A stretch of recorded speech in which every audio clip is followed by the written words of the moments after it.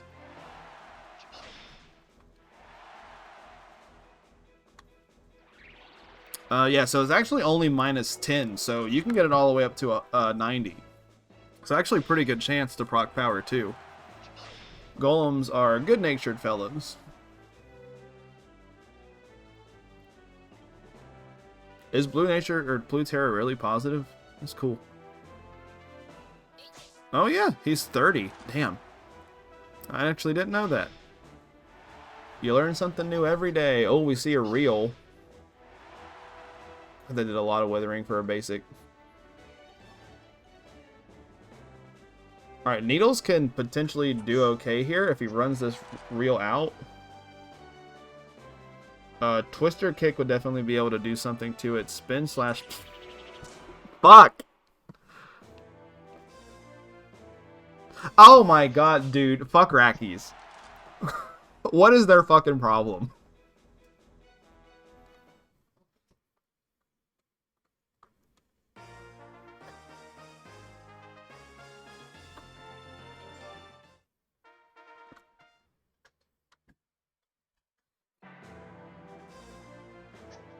Alright, we get to see Beat Dance, which is not a move that we get to see a lot.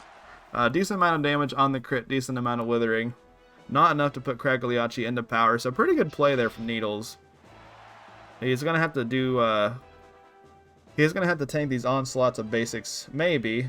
Well, never mind. They're kind of going to the bag. Hey, Grimoire, how you doing? Long time no see, I feel like.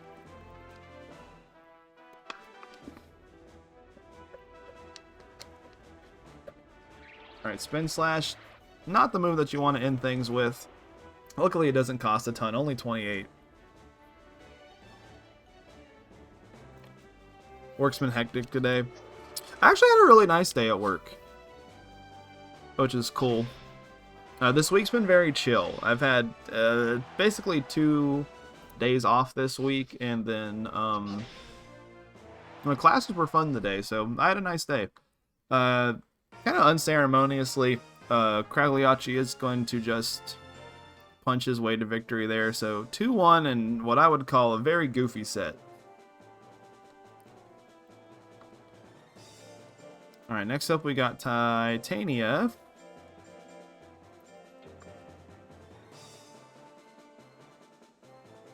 So we got Goofy Boots versus myself. So just want to grill.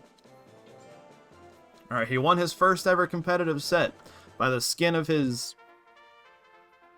not teeth, but by the skin of something. So let's see if he can continue doing okay. He doesn't have to fight a tank this time. Oh, good. Foolery right off the bat. Unfortunately, he's got the classic Macho Cheese build where we only put techs in slots 1 and 2. Hospital is a hectic place on any given day. Finally off this weekend, so hopefully get to chill over the weekend. Yeah, it's good. My wife works in a hospital, so I definitely know how you feel, at least by proxy. Okay. Not a very impressive game 1. But we could get the reverse 2-0. By the char of his grill. She is a labor and delivery nurse. Started out her first year in the emergency department, but then she moved into labor and delivery after that.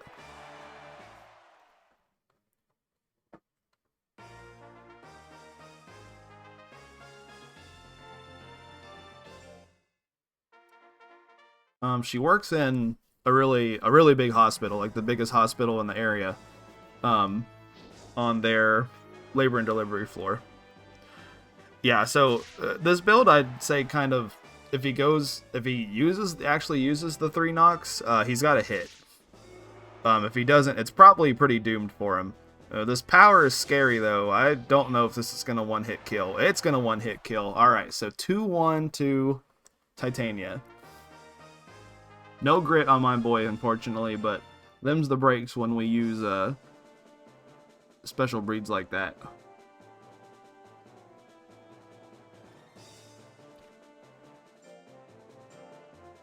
Alright, next up we got Bestest Boy, our final monster that we haven't seen tonight. And Articuno again.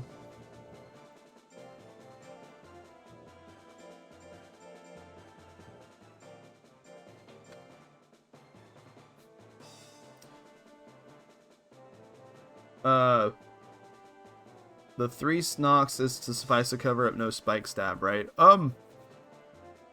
I just thought, I don't know, I just wanted to do a build that had 3 Nox on it. I thought 3 Nox would be fine because it's like decent. It's kind of an all-in move. It's pretty decently accurate. Let me double check.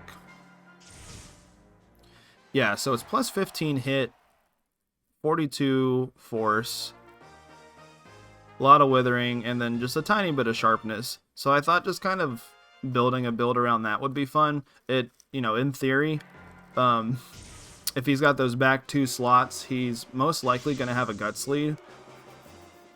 And even better for him if they proc power, if they hit, like, off of their frame 1. So I thought, you know, 3 Nox is a commitment, but it should be able to one-hit KO just about anything that's not a tank, hopefully. And then I just went ahead and picked up Needle Stabs because it's cheap. It's not too pricey to just swing, so just kind of give him a second damaging option. And mono basics aren't bad. They're not like the best in the world, but definitely usable for like closing out games and for getting little bits of chip damage. It's just kind of been like my philosophy with building a lot of my monsters lately, where it's just like 2 slots open, 2 slots filled, and we'll go from there.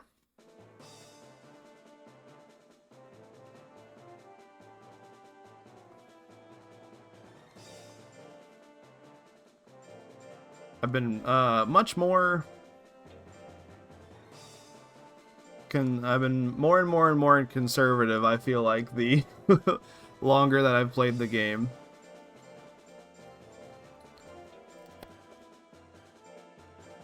With my tech choices.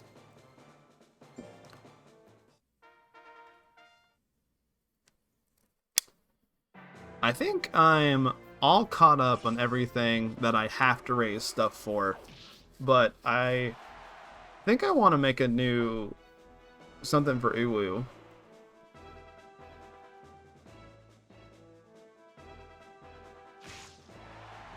Oh, Goofy Boots. Good game, by the way.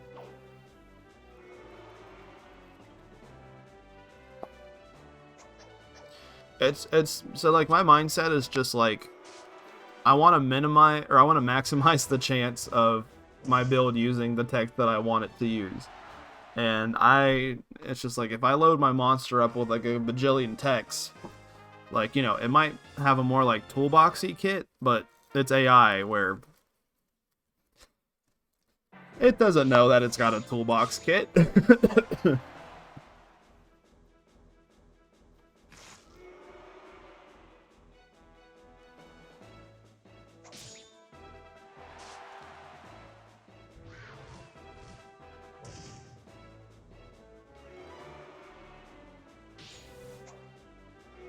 I struggle making concise loadouts. I started a build and always end up being like, oh, that's a fun move. I mean, that's a fine way to build too.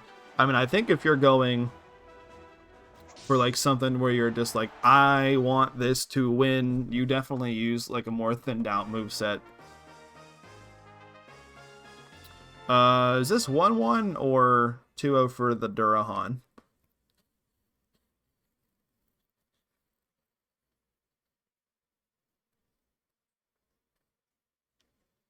Okay. Dude, Spider's always got my fucking back, bro. That man be paying attention. Alright, does miss the slash combo here.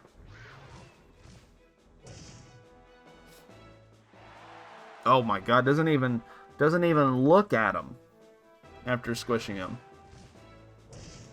Oh, tries to go for the double. Alright, we can't see a slash combo in retaliation here. Does he go for it? Oh, he does, but it does not hit. So everything's looking really good for Uwu right now. Mod Spider. That's actually a good idea. Why don't I do that? Can I do it from here? I don't think I can do it from here. Anyways, 2-1 for Uwu. I'm gonna...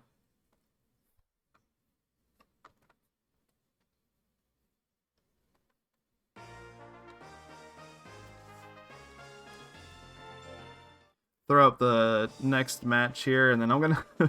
as long as he's okay with it, I'm gonna give mod to Spider. Like, there's nothing that really goes on in my chat that anyone actually needs to do mod stuff for. Mostly if you're a mod, you're most likely 99% of the time gonna ban JP when he's being stupid.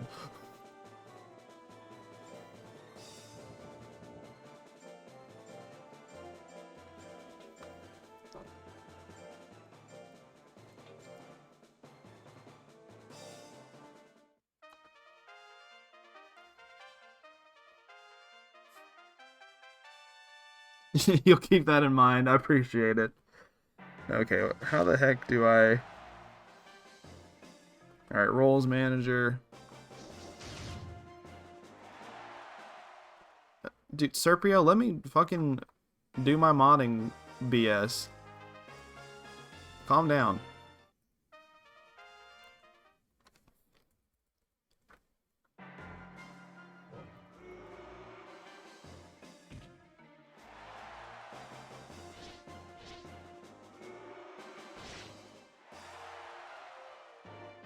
Alright, you're a mod now.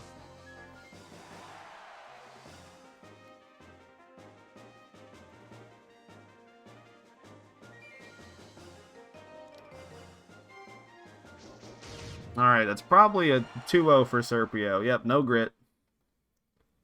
Quit sec there.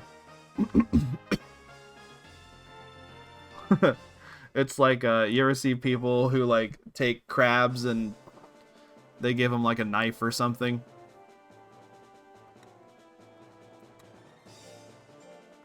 Alright, so I didn't realize, man, the diamond is 1 away from top 8. He is fighting Mr. Stromboli.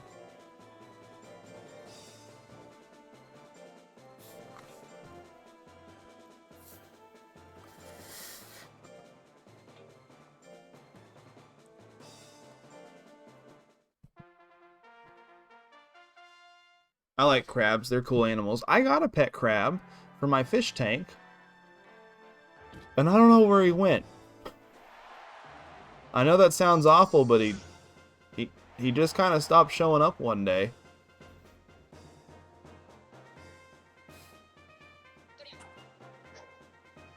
It was a birthday present to myself, too.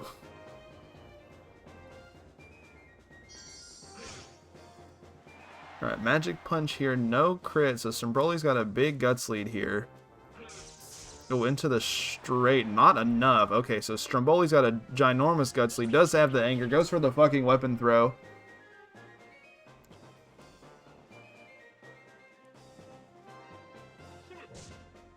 Okay, he just chills on 99, so Diamond's gonna take that first game. Are the fish too small to eat it? Yeah, it was. So it was a pom-pom crab. I can link you to guys.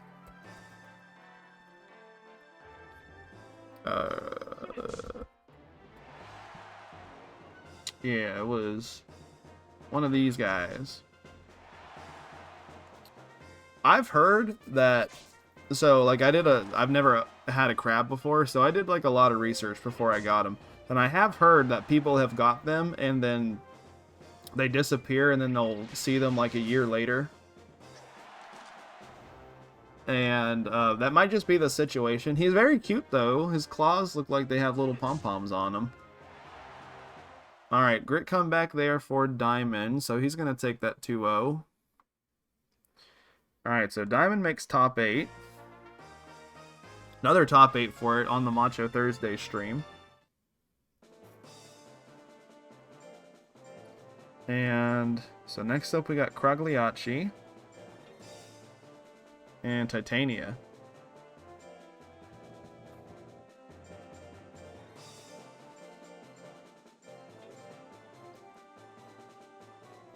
Yeah, so it does dig in the sand. So I don't know if he fucking dug himself in the sand and got stuck or something. I don't know. Do you buy them for eating? The crab?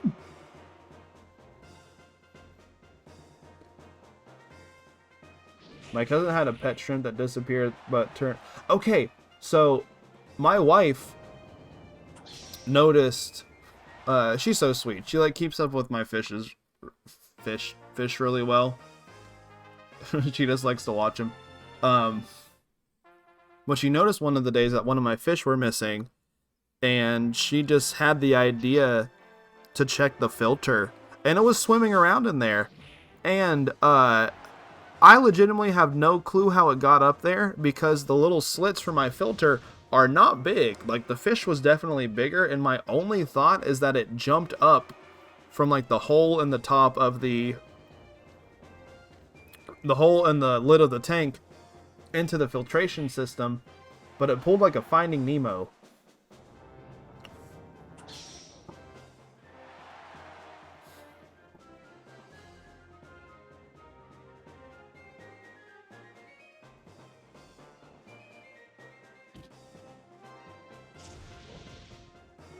Ooh, fire charge here. Air's gonna whiff. I think Kragliachi is up game 1. Still not out of it for Titania. She just needs to swing. Oh, you know what? She tries it. So I believe that's a 2-0 for Kragliachi.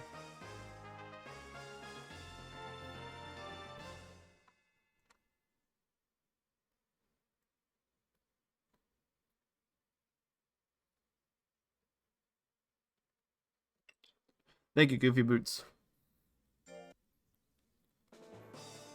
Alright, well. Power Joker making top 8 still. With the slowest guts rate it can possibly have, so.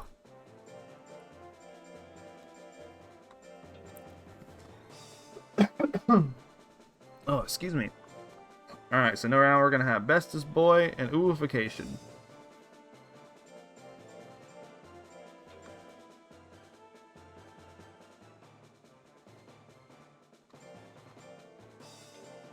You hear fish have done that when they are being chased by tank mates.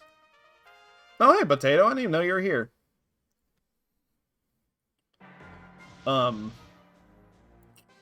don't have anything too crazy in there. I have a couple guppies and a lot of tetras. And I think that's honestly it. I think right now I have like 5 glow light tetras, 4 neon tetras, and then 3 guppies. It's only a 29 gallon. It's not like, it's like a good like medium sized tank. It's got live plants in it, which is pretty cool.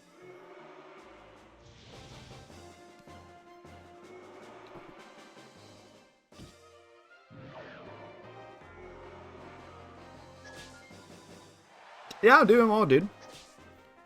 I have a nice week. Had a nice Macho Thursdays stream, so, you know, it's been a good time.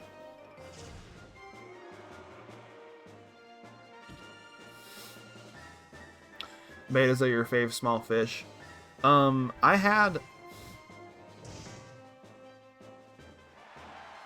Alright, that's just 2-0. A couple tramples will do that.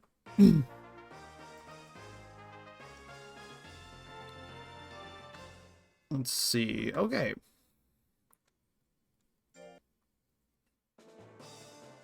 Alright, so let's take a look at our top 8 so far. So on winner's side, we got Serpio, the Diamond, Kragliachi, and Ooification. So we got a Naga, a Bajaro, a Joker, and a Dragon. One of these things is not like the other. But we got all this losers to play through still. It's only a little bit past 9. So, well, we usually kind of end around 10:30, 11. I think we can kind of just get through this without needing fast forward. So I think we'll be okay. Alright, so first round of Losers Round 1 is going to be Folgo. Oh, not Folmo. Versus Mr. Cheeseman.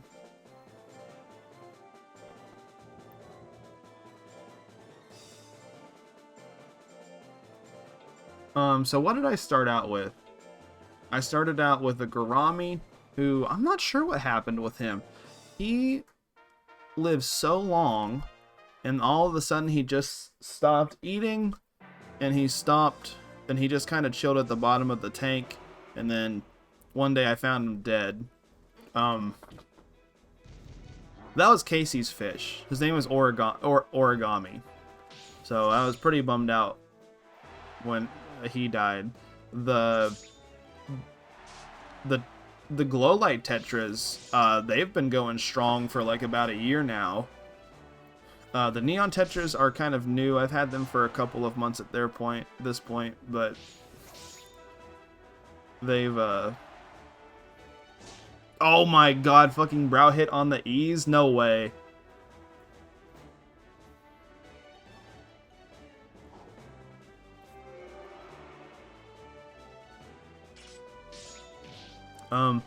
I got I can't remember what the fish is called, but it was cool. It was like black and white, kind of looked like a Dalmatian.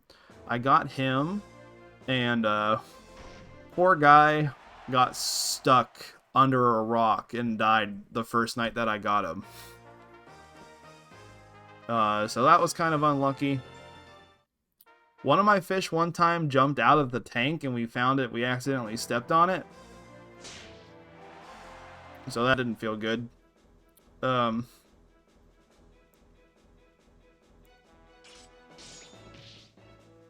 other than that, I've had a decent amount of luck with my fish. Luckily, like nothing too crazy. But I mean, like I've looked up, I've looked up a lot of stuff about it because I want to try to take care of them the best that I can. And it's just like, there's a lot of people online who said it's just like, you know, sometimes when you just get them in there, like sometimes, you know, they just die, bad things happen. I think this is 1-1. I have 80 gallon for blackfin Jordan sharks, and I've gone through so many catastrophes to fin rot outbreaks, seal leaks, sudden death, using a new cleaning hose, and well, sucked up a few of my fish.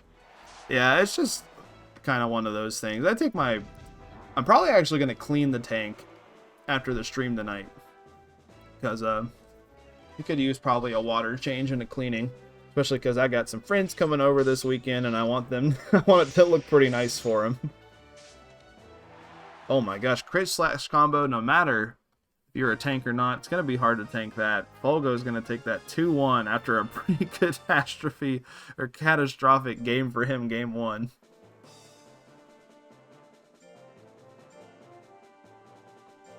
Alright, so we got another golem coming up. We got Parasite. And Germinator.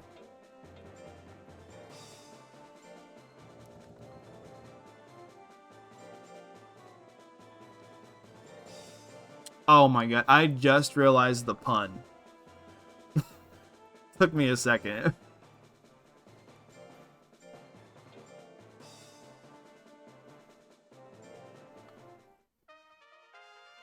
Maybe after I clean my tank tonight, I'll show you guys a picture, because I think it's been a while since I've sent a picture to any of the Discords. I might trim my plants up a little bit.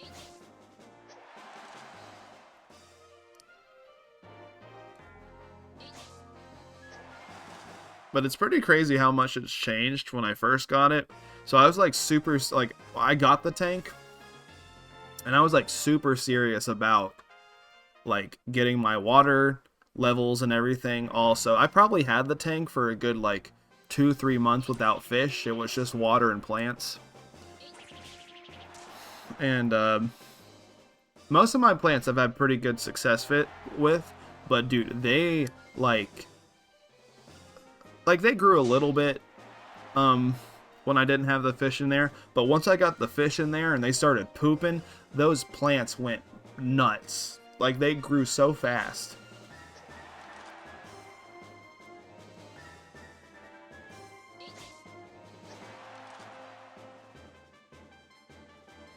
Oh, the triple kick does dodge that.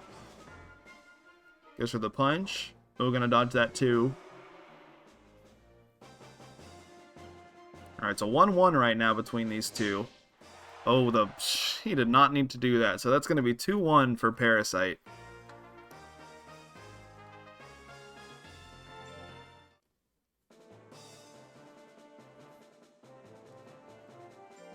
I think. I've been talking about a lot of stuff that's not Monster Rancher. You thought that was 1-1? Oh, okay. Never mind. Let me get them back up. Sorry, y'all. Kane's like, please don't fucking bracket. Like, accidentally fucking screw me over again.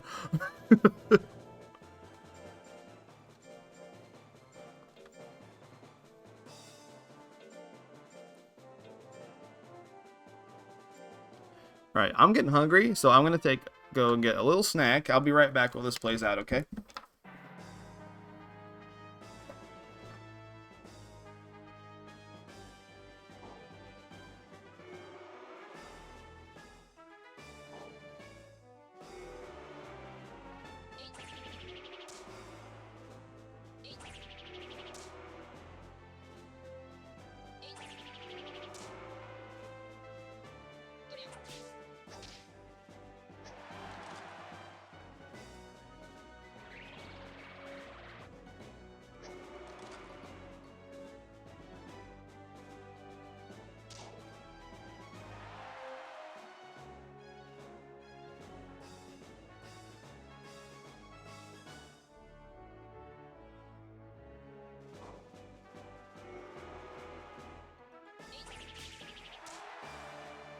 Well, I come back to him using weapon combo.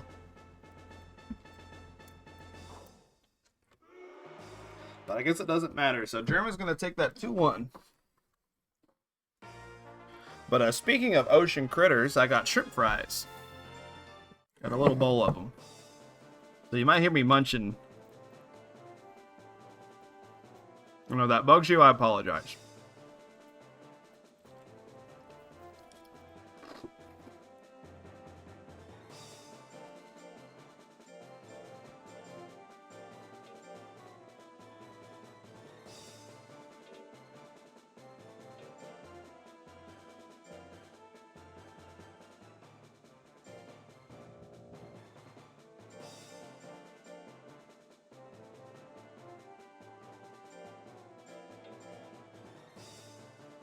We've got Risen Grind and Hatara.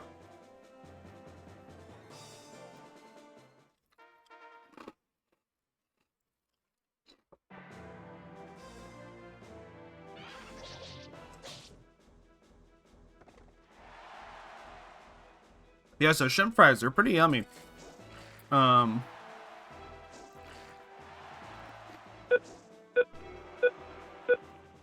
Oh god, it's gonna explode!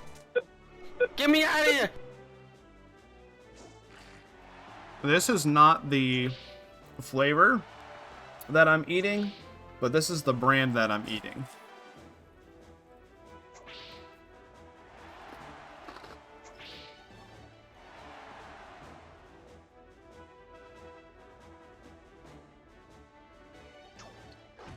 Oh, on the grit. Will we see a grit from Rising Grind? No.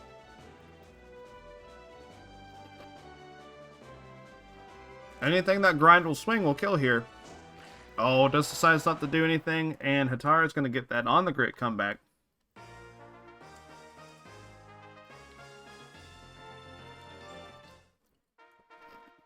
Yeah, we were grocery shopping yesterday, and they had them in like the little Asian food aisle. And I was like, oh, these are tasty. I've had those before at my friend's house. So I picked some up.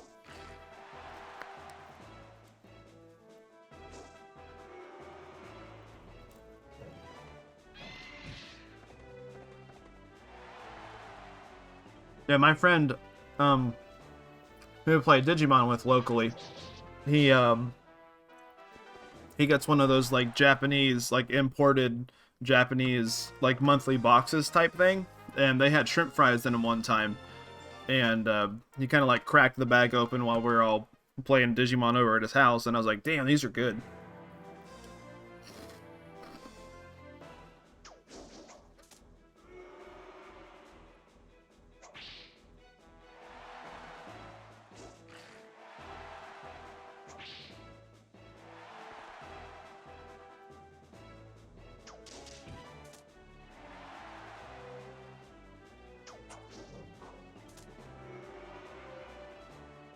There we go.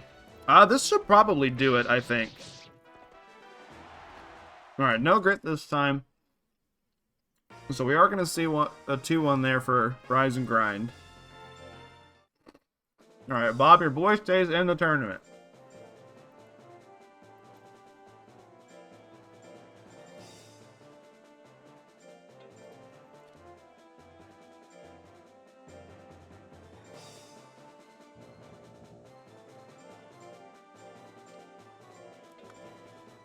Oh, this might be kind of hard for Rob Star. This is a Tank Arrowhead versus a Withering Kato.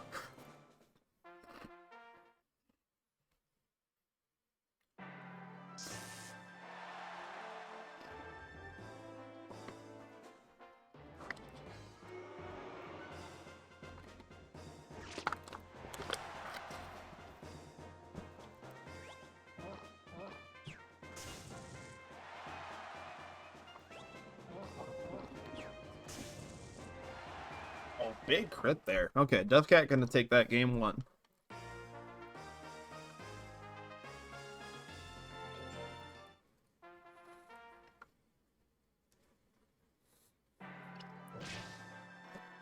Alright, Hidden Sing opener. Do we see the Sacred Combo? We don't. We are gonna see a Bolt and Retaliation, which doesn't do a ton of damage, but it does sap all of those guts. Duffcat can just play the lockout game here and slowly wither Robstar down. But he can wither and do damage at the same time. We do see the power, though. Don't know if Rob's going to get to do anything meaningful with it. I guess we'll have to see.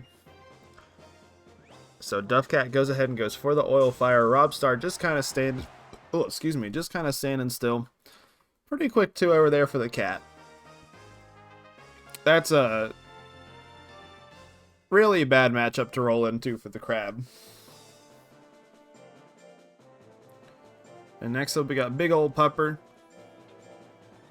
And Koro Centaur. Big Old Monkey.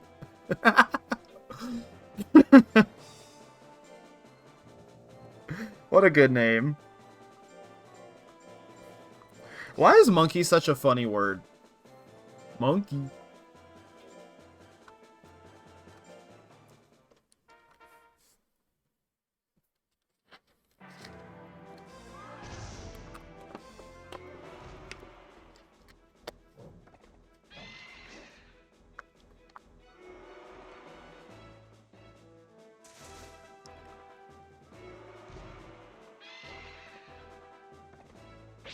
Oh, this is going to be a game number 2.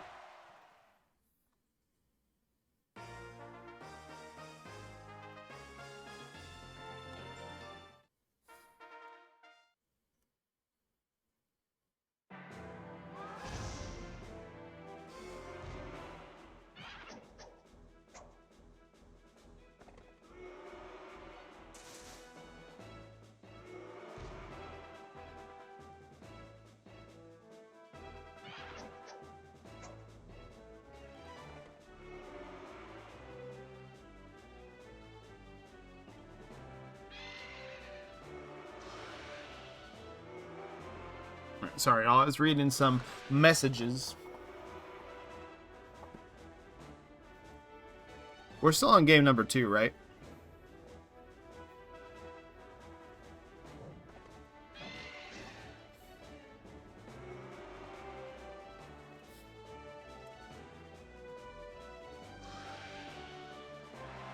Well, I think that puts Pupper in the lead there. Just barely? Oh, triple stabs there at the last second, though. Gonna take it. Kind of a game where nothing was happening. But unfortunately, Big Ol' Pupper is going to go 0-2 this week. And Koro Centaur is going to be moving on 2-0.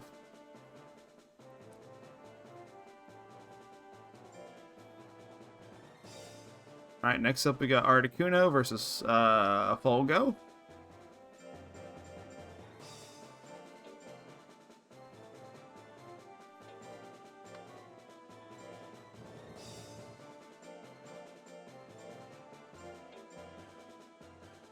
You think Pupper landed one tech? Yeah, you got days like that. Oh well, that's the nice thing about the weekly though, is it's very low stress, low commitment. We're just kind of hanging out type beat. Speaking of low stress, low commitment / combo hits, 999 on the crit there. Folgo taking game number 1.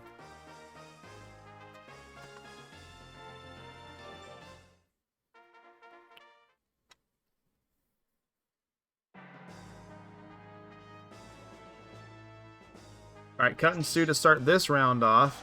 Must ledge damage there, but still pretty decent damage on the crit into the Rust / 1/2, 272. This boy be critting. Every move that he's used so far is crit this set.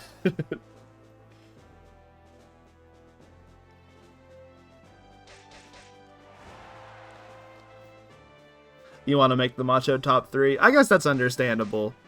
To have your name etched into a Google Doc for the end of time. Or until it gets deleted somehow.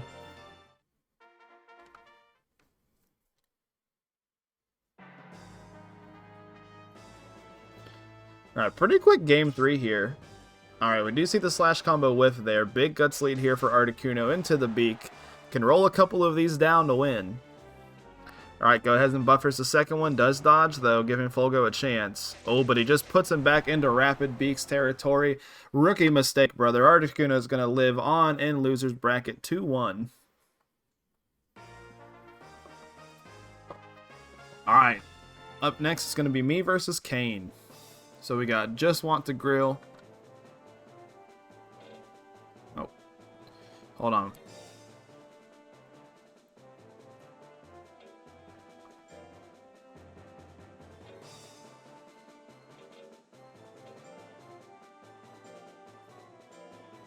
And Germinator.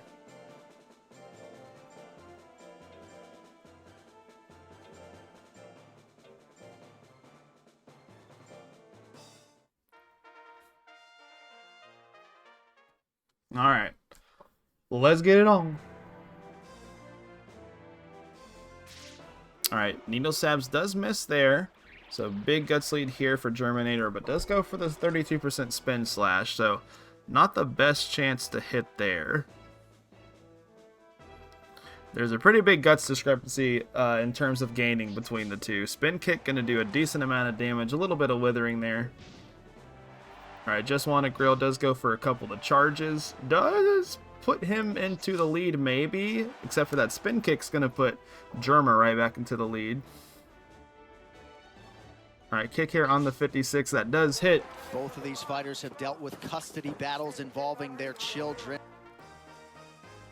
Alright, so Germa hitting all those 50-50s in a row. Let's see if Wall can retaliate. This is 10% luck, 20% skill. God, that is so fucking loud. That scared the piss out of me. We do see the power. We see... hello. Power 3 Nox is just complete overkill. Oh, he misses on the 71%, because of course it fucking does. Alright, we do see the spin kick whiff there, though. Into the regular kick. No, you're good. It's my fucking thing, Carlo. You're good. I'm the one that added it to the stream. Alright. Grill's just chilling. Oh, spin kick here on the 52. Okay, he's dodging now. He just needs to swing. Alright, Needle Stabs misses. Can send a 3 Nox here. Needs to do something. Alright, goes for a kick. Does get hit, and that's going to be it, unfortunately. Just Want to Grill. It's going to go 0-2 in that set.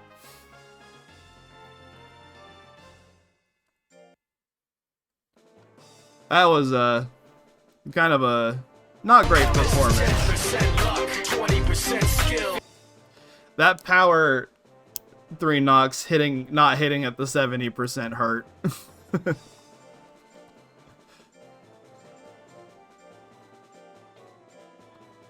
Good games, Kane.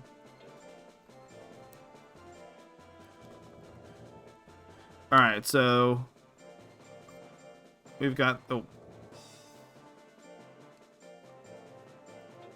the continued story of Rise and Grind going up against Needles, so he's got to try to get through another tank. It would hurt even more if it landed. This is true. For the other guy, though, which is what I want.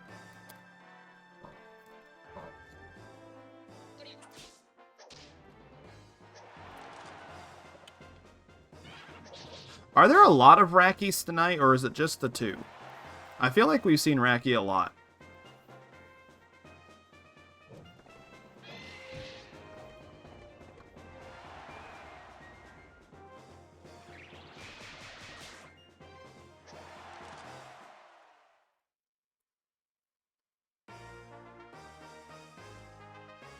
Yeah, Germa, Stromboli, and Needles. Okay. Alright, much better move to use in this matchup. God, look how fucking tanky Needles is, though. Oh, Curse Dance whiffed. Looking good for Rise and Grind right now. Brother, that's what I'm saying.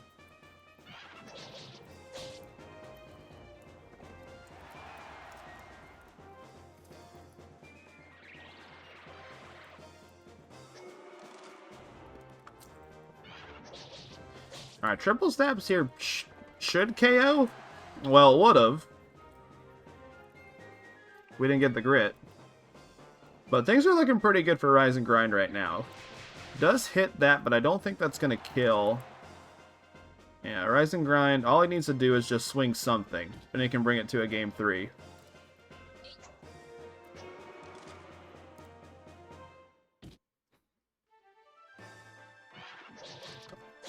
Dude, these monsters are being fucking assholes tonight. Bob's having a heart attack.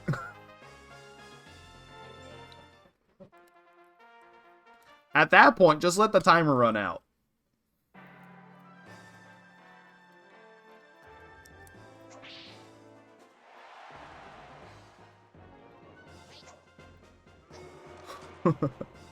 Bob, you ever heard of the phrase glue factory?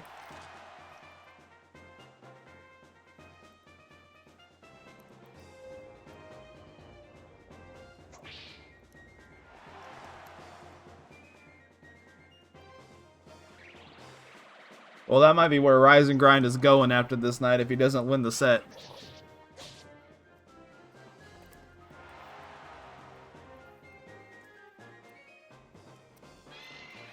Alright, Death Threat's an actual good option here.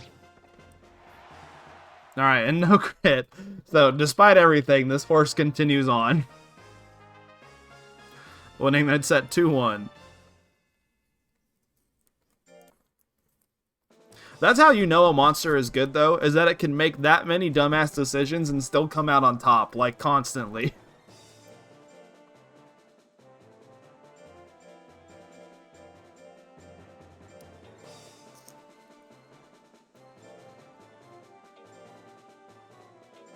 It's not Jack, it's Zach. So we got Predator versus Bubsy.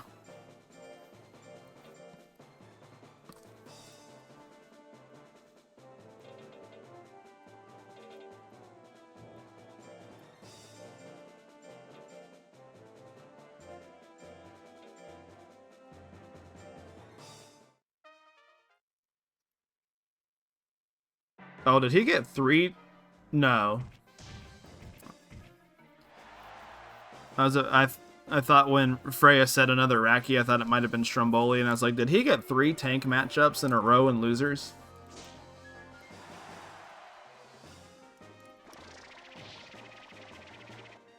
How do I type so damn fast in there? I don't know. I guess just... I've done it a lot. I legit think taking out the little light flicker has helped a decent amount, like unironically. And I can send you the file that I made to do that. If you want to take the flicker out of your game. That was a 2-0, right?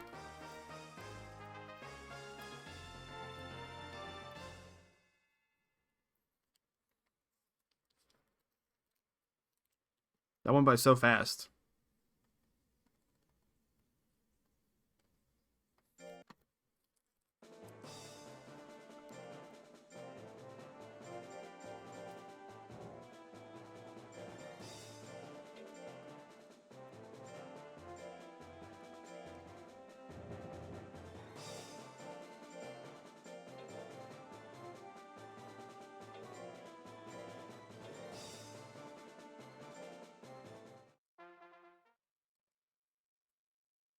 I'm sad, but I do be like that sometimes. It's okay. You can always enter them in again.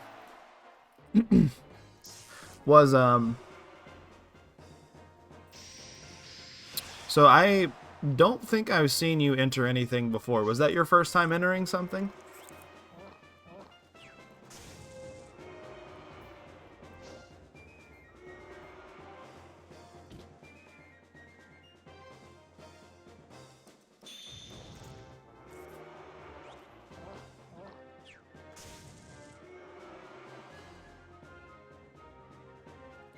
A lot of whiffs this set.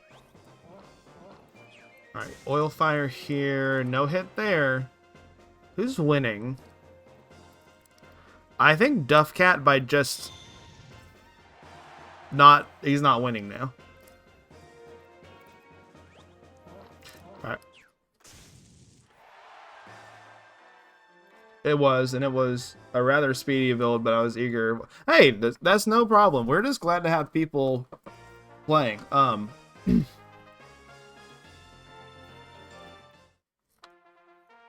We're just glad to have people playing. You know, next time, you can always try to enter something different. You can enter them again. Would recommend try to hit the stat cap, just so your monsters have a better fighting chance. But we're just happy to have more people in the scene.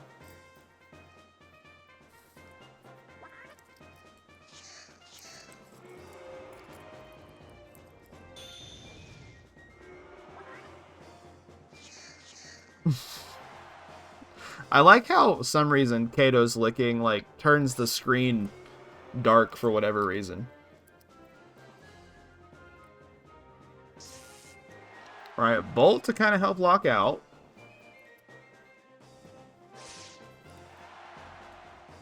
Yeah, getting more people into a 20-year-old game ain't easy. That's true. Oh, another lick is going to whiff there. So Sweet Summer Child can take this back with pretty much any of its techs here. Goes for the big boy with Whirlwind. So it's going to take that 2-0, knocking Duff Cat out.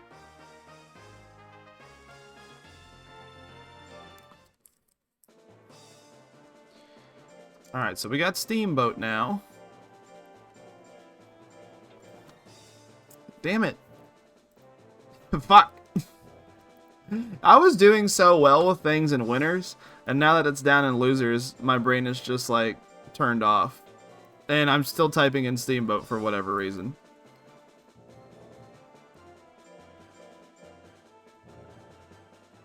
Now I'm all discombobulated.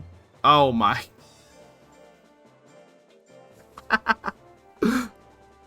Okay, so Sweet Summer Child, Duff Cat, game number 3.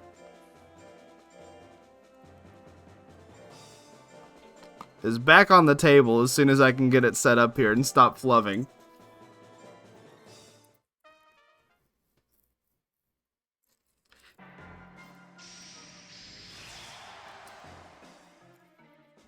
Sweet Summer Steamboat. We call that a pontoon.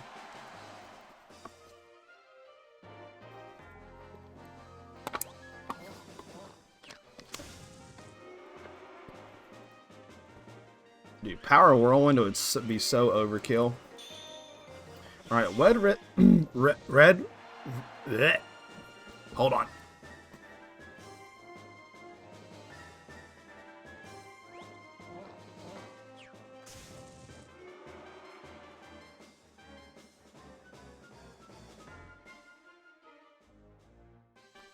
I'm back. Red Wisp.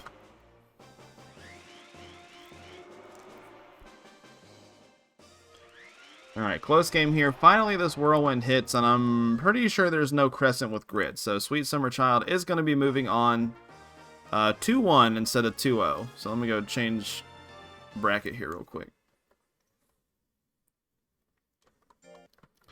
Alright, now we're going to have Steamboat versus Hachiman.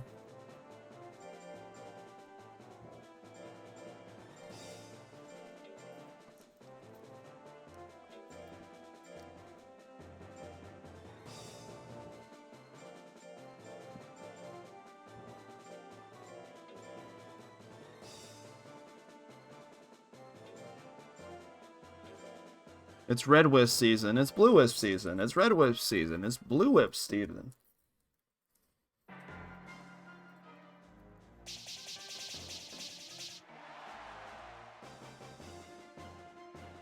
Despite everything, Hachiman is going to have the guts lead after all of that. The anger definitely helping. Alright, Spike Stab's doing minimal amounts of damage. Hachiman is a tanky boy.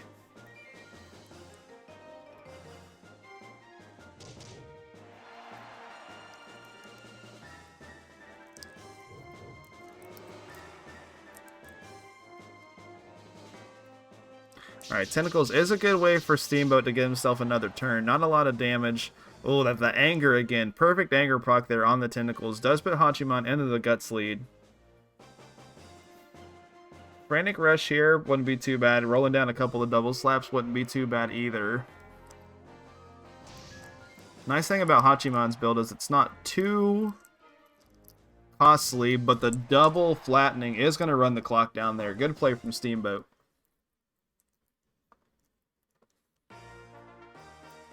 He's getting ready for that combo breaker PvP, that trying to match that frame perfect text. Dude, the fact that I think that we have to do like some sort of way to decide who gets port 1 is pretty funny. Man, I really will hope I can go to combo breaker.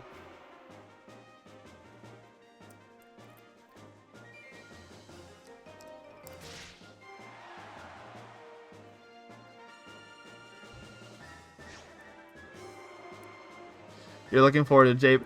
See, that's why I need to go, so I can have that spray bottle ready.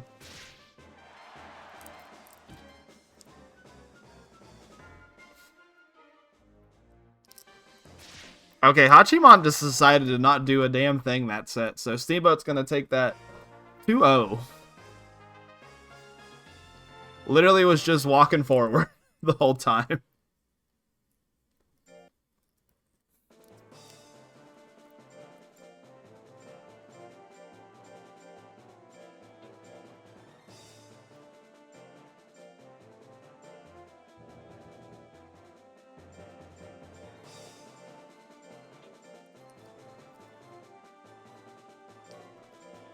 Do you think it's time Hachiman took his retirement?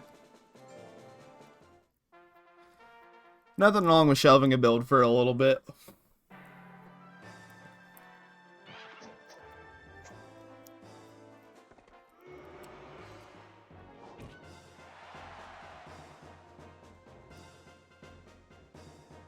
What repels JP out of curiosity? Regular water. I'll put some soap in there. You know, he's from Florida. They don't use soap. They bathe in swamp water.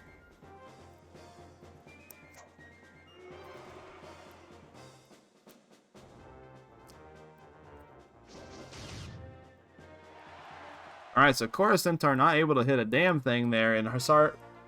I already forgot how to say this thing's name. Isarhadon is shaping an ogre. He's more like a goblin. So, okay. Quick 2-0 there.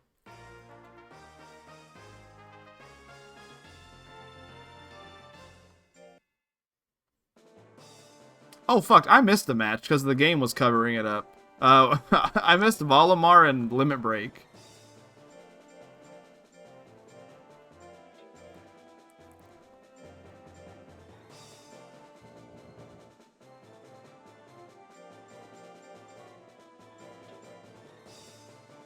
I think Limit Break actually is going to be a monster that's in red versus blue.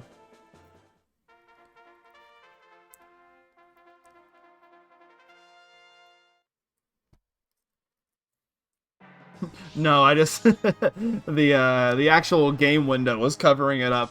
I just didn't see it. Okay, now Limit Break is a tank, so it should be able to tank this pretty well. Not on a crit though. It does have a huge guts lead though, so it's definitely not out of it. Does miss the million stabs at 67%. Does not feel great. Enter the rolling slash. Whiffs that too. So things are looking pretty good for Valimar. Swing and a hit. Alright, no grit there on Limit Break, so Valimar is going to take that game number 1.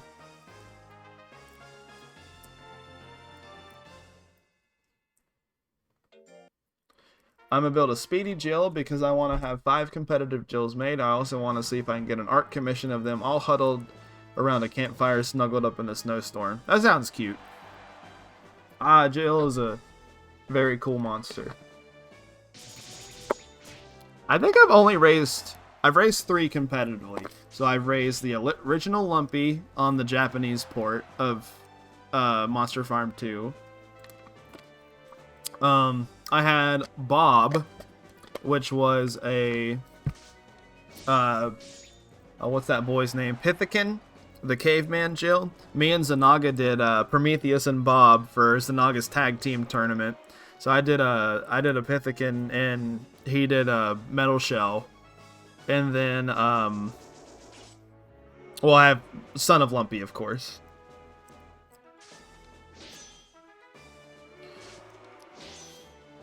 Dude, this poor Hound Knight cannot hit.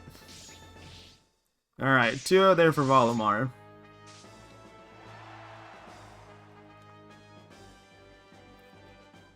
And we're going to get to see Valimar real quick again, because he's going to have to fight Articuno. Yeah, it was Prometheus and Bob. I think we did okay in that tournament. Zanaga actually hosted it. It was his only time hosting a tournament, and it was fun.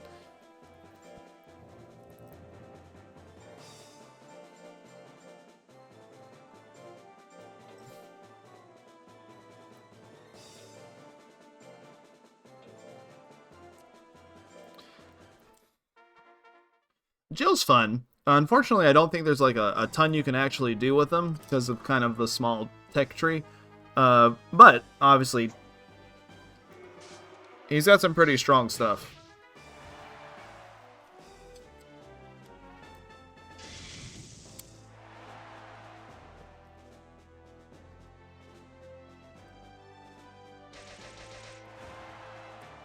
Mike, Lou, and Og. Is that, what is that? Is that the superhero?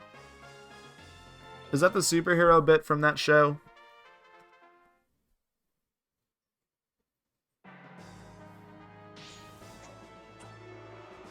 It's Cartoon Network show. Mike, Lou, and Og.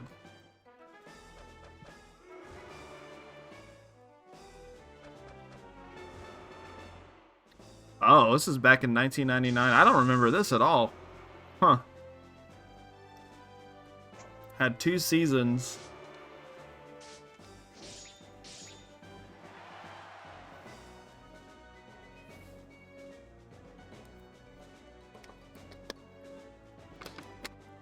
I talked about a build I wanted to do for Gaboo in Nash's chat the other night, which was just Rolling Chop, Samurai Kick, and Cyclone. Probably for like Uwu. What's the People's Champ build? Is that the same build as the People's Champ? Oh my gosh, Articuno's gonna steal that. I believe that's a 2-0.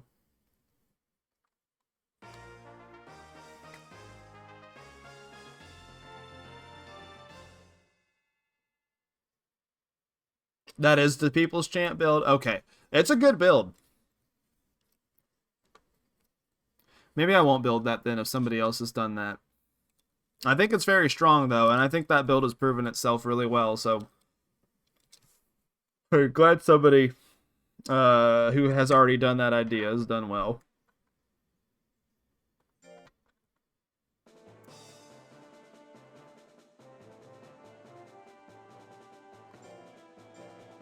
Now we have Germa keeping his run alive.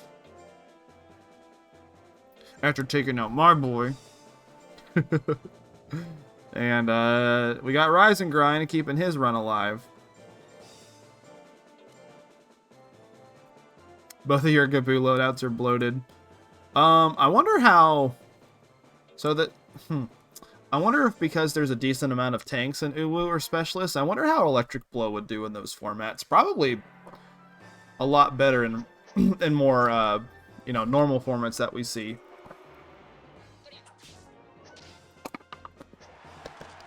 God, that did a lot of damage. Hi, everyone. Just popping in to say hi.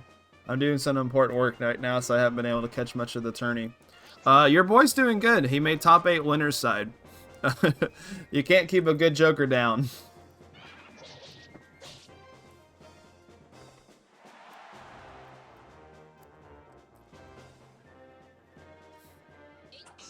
Alright, weapon combo is going to hit there, is going to wither, and take the game. No grit from Rise and Grind said. Germa is going to win that first. Oh, that first match.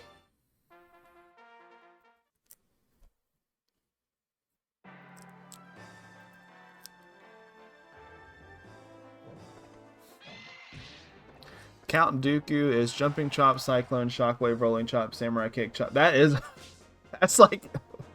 That's like a good third of his moves.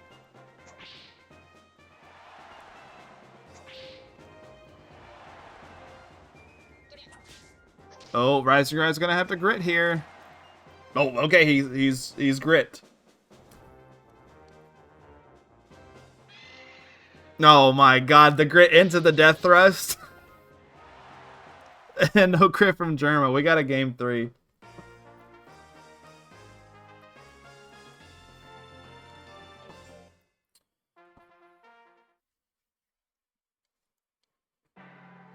Gaboos are fun. Okay, what's all the Gaboos that I've made?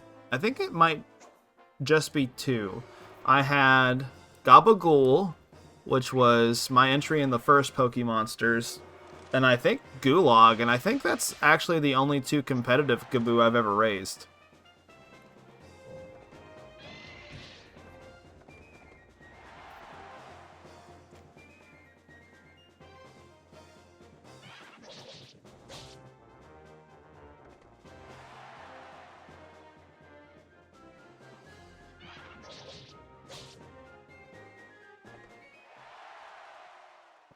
Alright, Rise and Grind's continuing to rise and continuing to grind.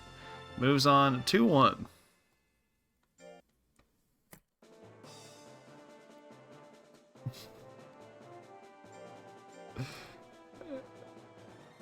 Yeah, this sniper's been funny to watch.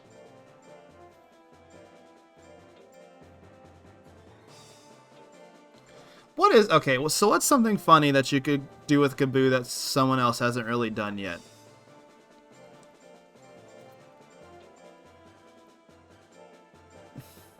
I think Basics and Kiss could be a pretty funny build. Has anyone done that? Basics and Kiss could be funny.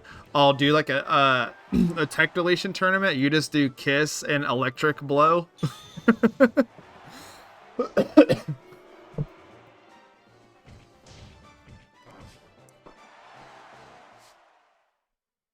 Alright, quick game there for Predator.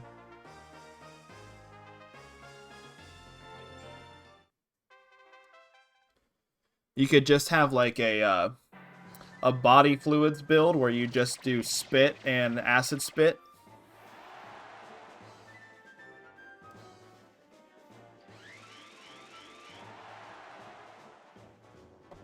Alright, quick retaliation there from Sweet Summer Child. That's going to take game number 2.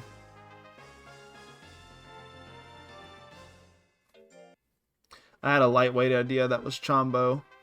Acid Spit, Rolling Chop, and Cyclone. I think that would be fine. That's gross. Why? Because it's funny. Oh, fuck. You do a spit and an acid spit build, and you call him Epicac. There you go. Boom, print it. Somebody make that.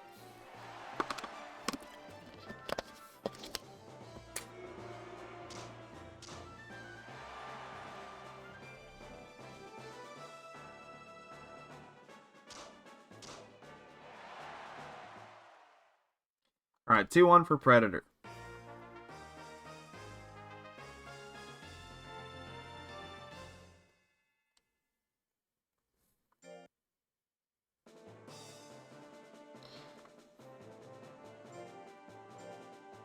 All right, next up we got Steamboat Willie.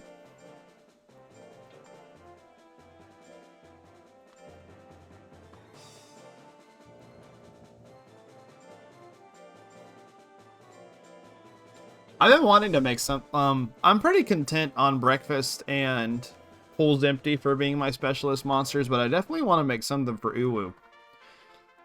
I just don't know what.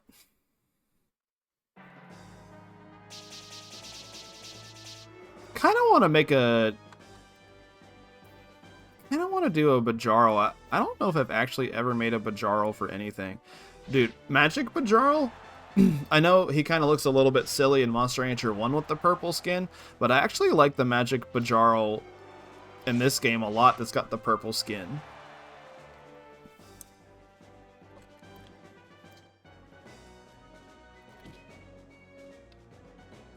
He is Urple. I think a Tank Gaboo build that is just basics. Let me start this match. We'll start looking at stuff. I think you could do a Frozen Gaboo that's a tank that is just basics, and Back Blow and Electric Blow could be pretty interesting. Now the question is, how low can you get Tank Gaboo's nature? I've never really built anything on stream lately. So you could get Frozen Gaboo down to -40 in nature, so you could definitely take advantage of anger every now and again.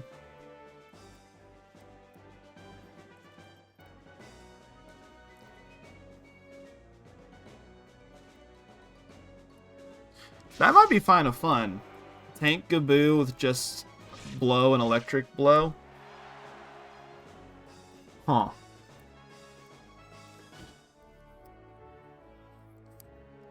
$12's an okay guts rate for a tank.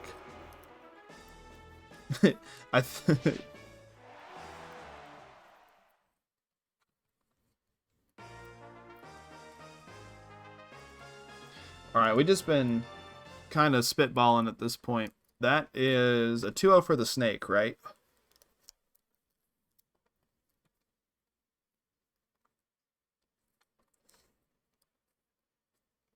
Okay. Alright, Naga's gonna Naga.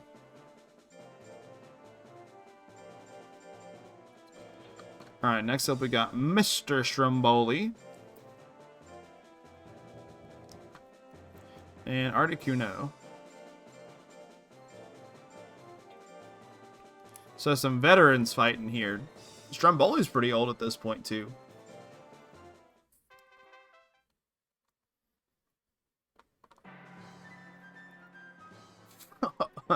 Oh, I asked Nash what he wanted to enter today. Let me see if it'll let me download this GIF.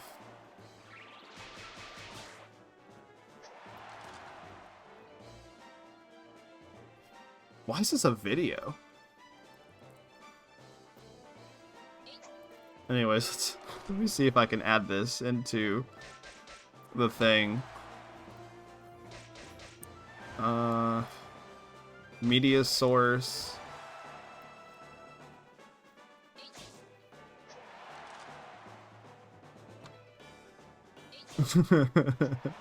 Thank you. Alright, anytime we ever see Stromboli on stream, you guys gotta type out thank you with that little smiley face. Hey, where'd you go?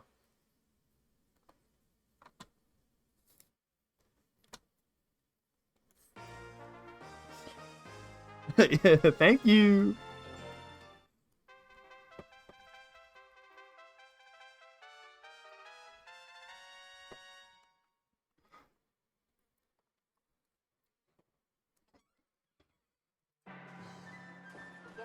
Both of these fighters have dealt with custody battles involving their children. Alright, so, despite my antics, I do know that Stromboli won game number 1. Now, this is probably... I can imagine this being kind of a hard matchup for Articuno, considering how tanky Stromboli is. Oh, fuck. I was about to say, anger at the worst time, but he gets the dodge into the second rapid beaks, and I think that's going to keep him in the set. Yeah, it is. Alright, so game number 3.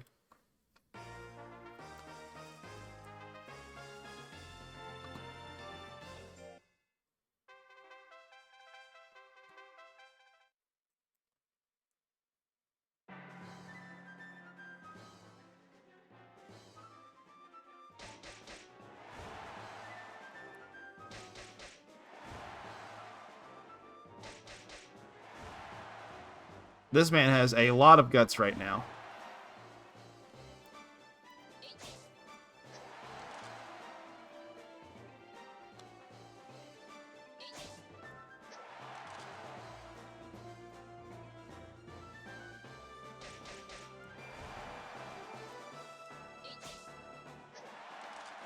Thank you.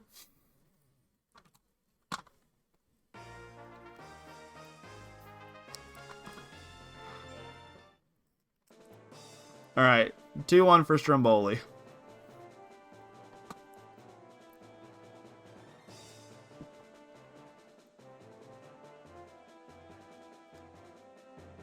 Alright, next up we got Thermidor.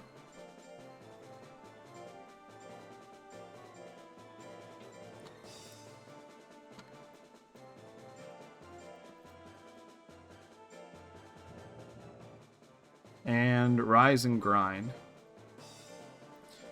Are these for top 8?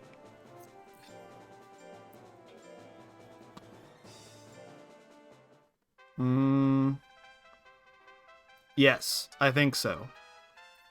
So if Rise and Grind wins this,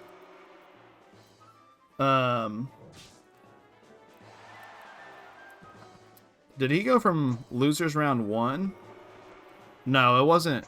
No, it was losers round 1. God damn. Okay, so he wins this. He's gone from losers round 1 to top 8. Oh, we do see the real. Alright, rear leg kick. Actually, okay, might sound silly. Not a bad play there, because the rear leg kick takes so long, it just ran the reel out into the smash one-hit KO. We don't see that happen a lot. Very tactical use of rear leg kick there. Oh my god, 29% just to kill the man. Oh, that is a quick 2-0 if I've ever seen one. Rise and Grind makes it from losers round 1 to top 8.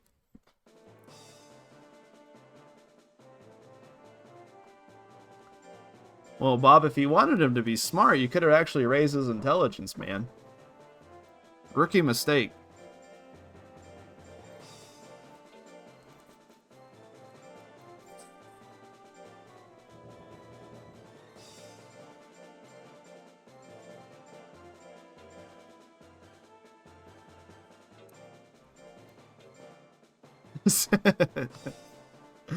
What do I know? You're in top 8 and I got like 25th, I think, tonight, so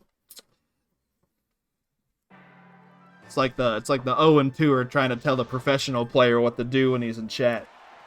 Anyways, that's a quick game for Bestest Boy.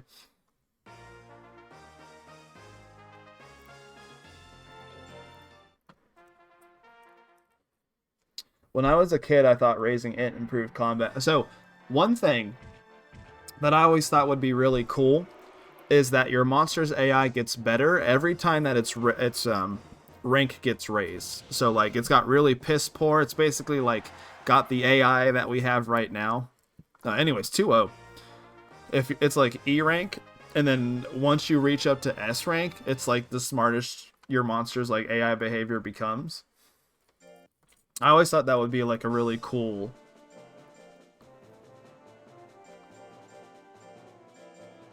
method to kind of like make the monster feel a little bit more alive. Yeah, I mean, all the builds would be S rank.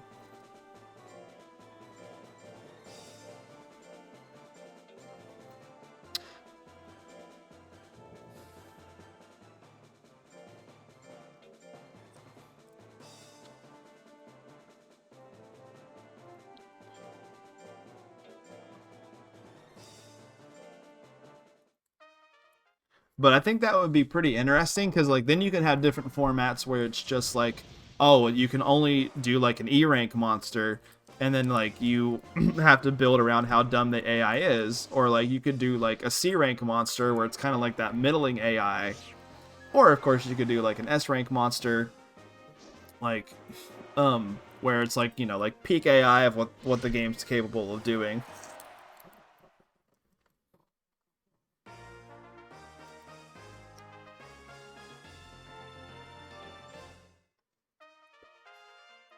You have a few builds at S, they have a special tech chain. That makes sense. Gosh. When's the last time I've done a build that's had a special tech chain?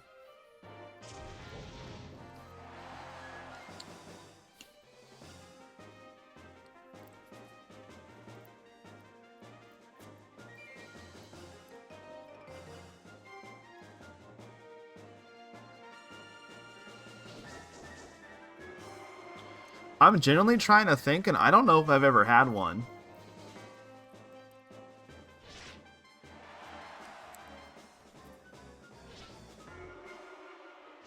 And I'm talking about like a special tech that changed into a special tech. Not like Rocks for Brains, for example, which had, or I guess, more currently, what's that boy's name? Mojangles, which is like a withering tech into a special tech. I'm trying to think, y'all. I don't know if I've ever had a build that's had a special tech chain.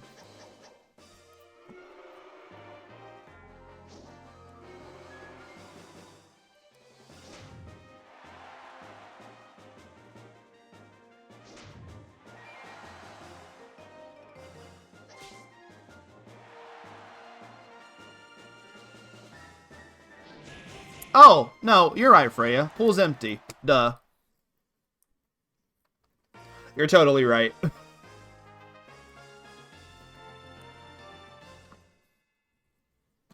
Alright, 2-0 there for the zoom. Snake did a really good job today. It had a really long losers run too. But okay. So let's take a look at our bracket. Okay, so again, in winners top 4, winners top 8 rather, we've got Serpio, the Diamond, Cragliacci, and Ulification. So again, a Naga, a Bajaro, a Joker, and a Dragon. And then down here, we've got Mr. Stromboli, which is Rise and Grind, Bestest Boy, and Titania. So we got a Raki, a Sniper, and 2 Zooms fighting it off. Okay, so we're going to start over here in our winner's side. Oh, fuck. I forgot to turn that off. So we're going to have Serpio.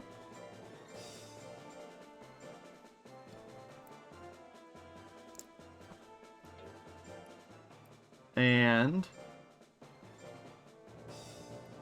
the Diamond.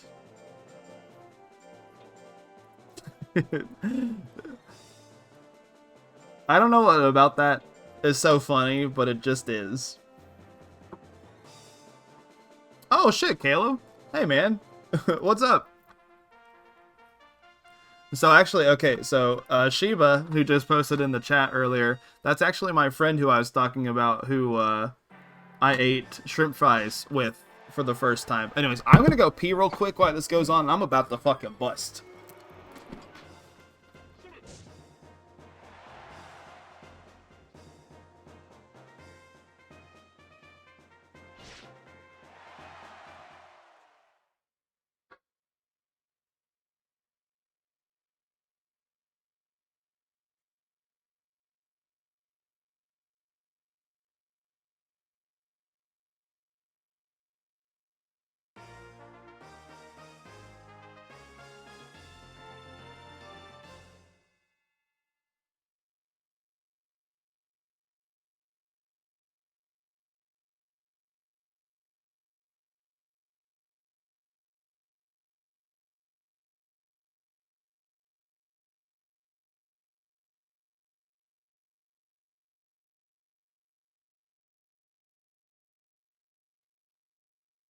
me! I'm coming back. Who won? Oh, the Naga won. Who would have thunk? Alright, so game 1 goes to Serpio.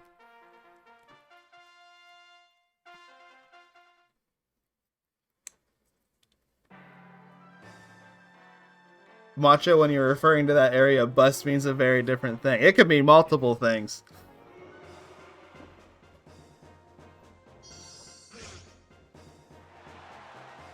Okay, and the diamond gets him on the crackback here. We're going to a game number 3.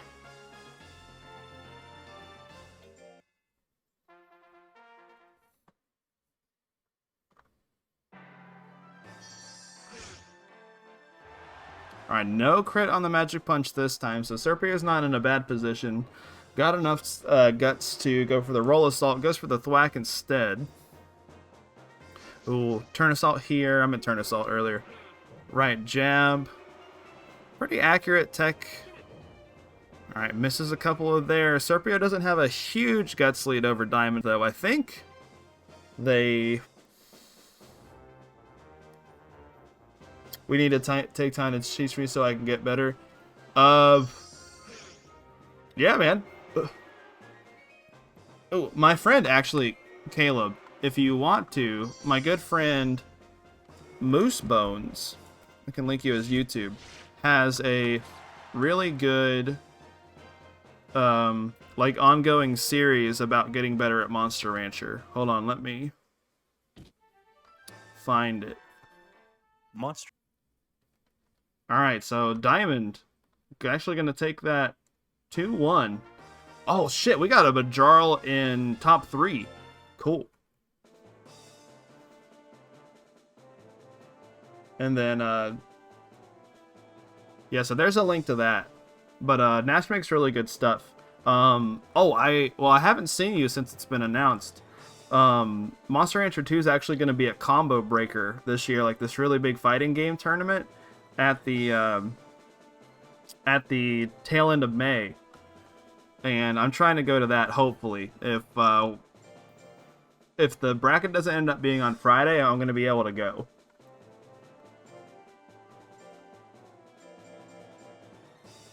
But yeah, no, there's it's been a lot of fun. We got a lot of fun people who play the game. We got a nice little competitive community.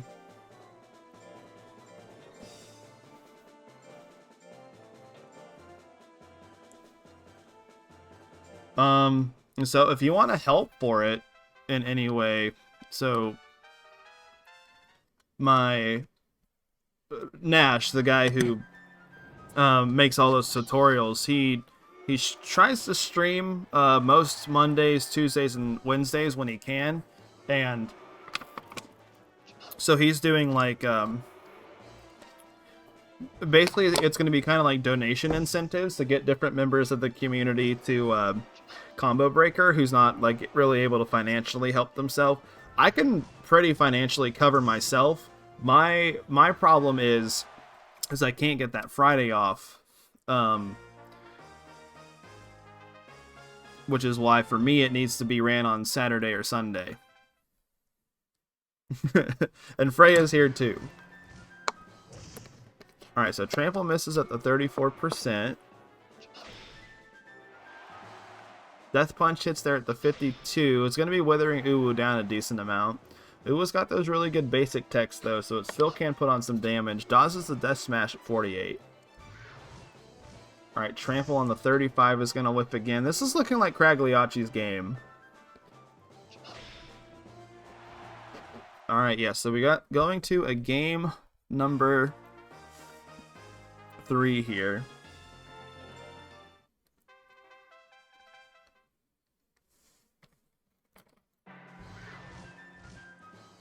Caleb, do you have a laptop that you can like pretty easily bring around, or do you do most of your gaming on like a PC? Because if you can like, or I guess if anytime I can come over, I can kind of get you hooked up with all the stuff that you need for competitive stuff. Maybe I could come over on Monday. and help you get stuff together.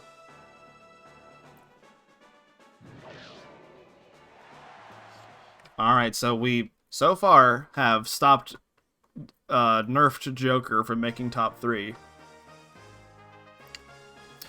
Nash, I actually watched it the other day for some reason, and it's crazy how different the quality and the videos are from where you started and how they are now.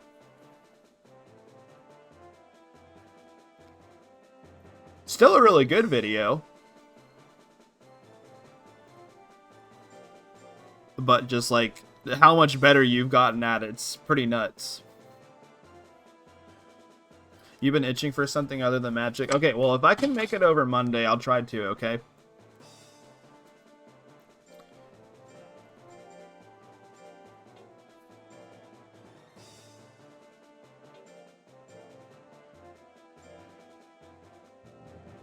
Alright, so we got Stromboli and Rise and Grind. Alright, so this is the second Raki. Third Raki? Has Rise and Grind fought every Rakis? Thank you!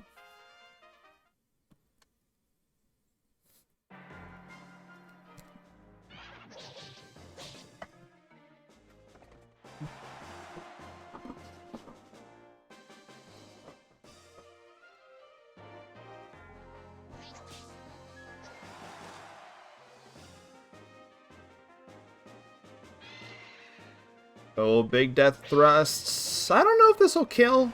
On the crit, it definitely will, but with the grit, it's going to stop that. So Stromboli's staying in it. Doesn't need to do a ton of damage. Wants to go ahead and probably focus on those kicks there. He loves this slot 3, man. It's like his comfort corner. Alright, Smash is going to take that game 1.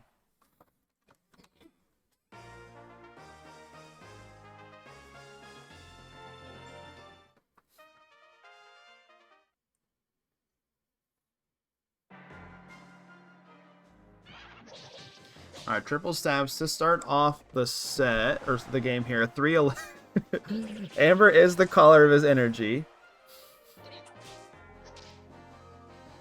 Oh gosh, just big one-hit KO there from the Twister Kick. Quick, game number 2. Alright, game number 3 now. I want both of these guys to win. This is unfortunate that they had to run into each other at this point in losers. Alright, triple stabs opener is probably not the play here. Stromboli's got a decent amount of guts and the anger, so this spin kick's going to be doing a lot of damage and a decent amount of withering if it hits. Can just combo it into a second one. That's what he goes for. It does whiff, though. Alright, smash there. Decent damage. No withering to proc anger again. Alright, into the spin kick. We do see a grit, though. Rising Grind's not out of this yet. He can take this with a death thrust. Goes for the smash, though. I don't think running down smashes is going to be able to stop him. Simple, clean, takes it with the weapon there. Stromboli's going to take that 2-1. Rise and Grind could not defeat all 3 Rakis that were in bracket tonight. But he did have a pretty crazy run. All the way from losers round 1 to losers top 8.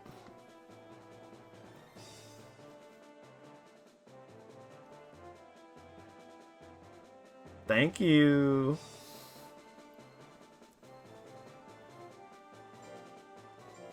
Alright, so Stromboli's going to move on to fight Cragliacci. But now we got our Zoom Ditto.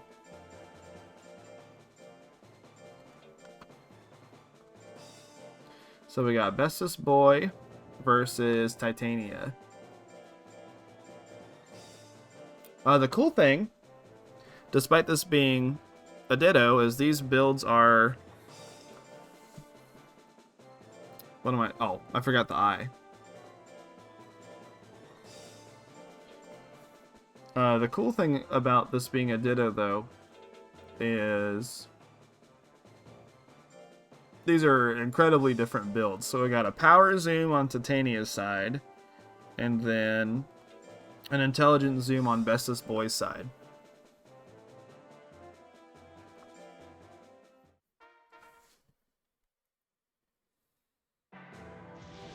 Oh, Fire Breath just right off the hop. That's going to be a one-hit KO. No grit, Bessus boy.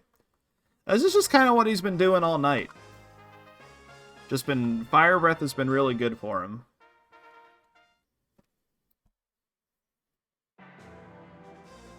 Alright, Dust Cloud will be doing a little bit of damage, a little bit of withering if it hit. No hit there, into the Tail Retaliation. Alright, Tail doing a decent chunk there, into the Fire Charge.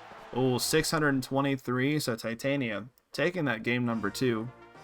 Already on a game number 3.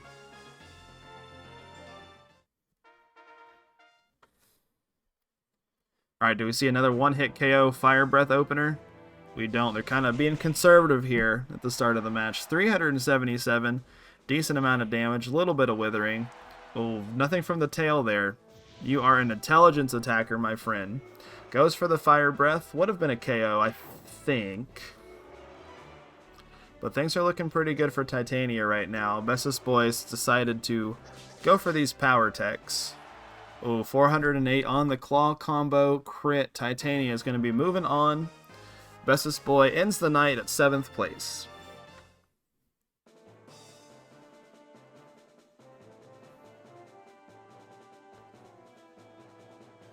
Alright. So we're going to keep going here. We got Cragliacci. And Mr. Stromboli. Is this a rematch?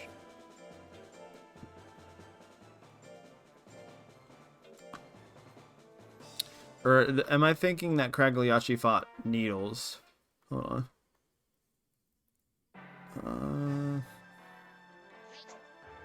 Yeah, he fought Needles.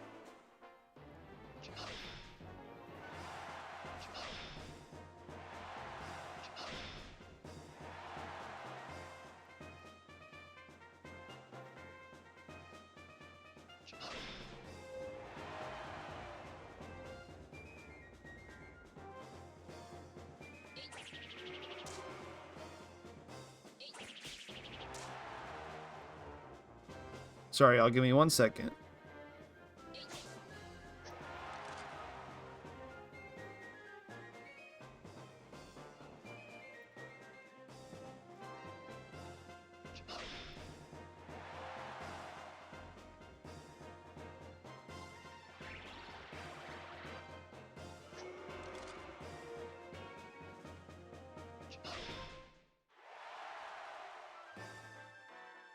Alright, sorry, I was reading something. I missed a little bit of that game, but Cragliacci is going to take game number 1 there.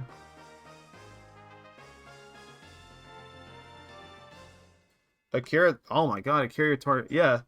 Yeah, Frey, I'm pretty okay with anyone posting links unless it's like something, you know, like morally fucked up or violent. Oh my gosh, how old was he?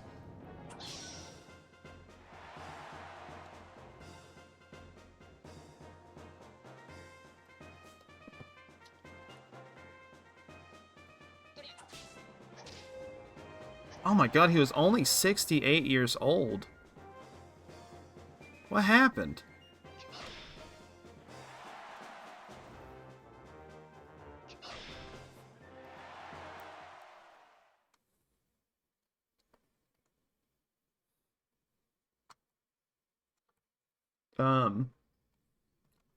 Okay, 2 are there for the Joker. Hold on.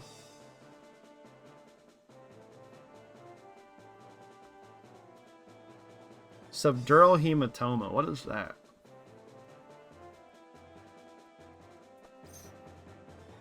Is when a blood vessel in the space between the skull and the brain is damaged. Blood escapes the blood vessel, leading to the formation of a blood clot that places pressure on the brain and damages it. Oh, that's fucked up, dude. That sucks.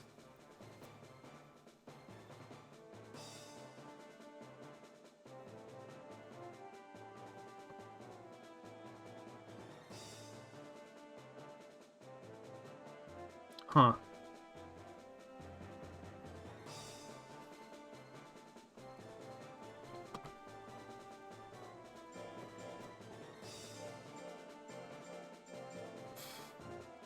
Well, moving on with bracket. We are going to have Serpio versus Titania.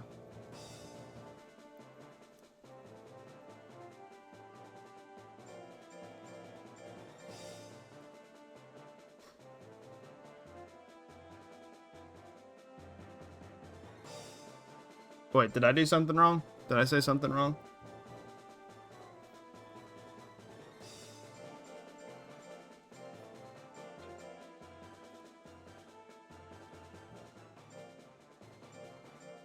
Oh, you did. Oh no, Frey, you're fine. I mean, it's sad. I mean, a lot of us grew up with a lot of his work, but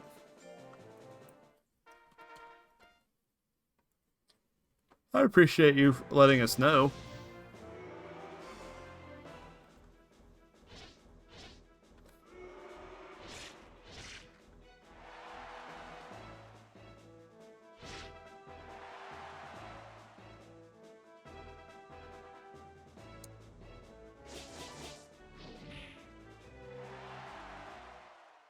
Alright, power. Allowing Titania get the crack back there. Oh, dude. Y'all, I know it's just one tournament, but like to kind of steer the conversation back to Monster Rancher. So Cragliacci has a chance to make top 3. And like one tournament's not indicative of everything, but like it's literally the slowest possible guts rate Joker with Death Slash, and it's still like cooking everybody left and right half the time.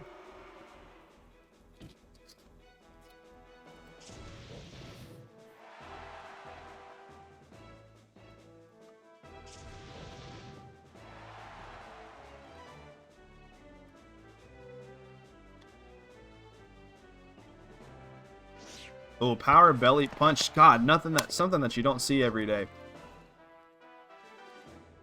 Oh, into the second one, Titania does dodge. Alright, claw combo does whiff there. Both the monsters are in, you know, next hit's gonna kill range. Oh, dodging these thwacks.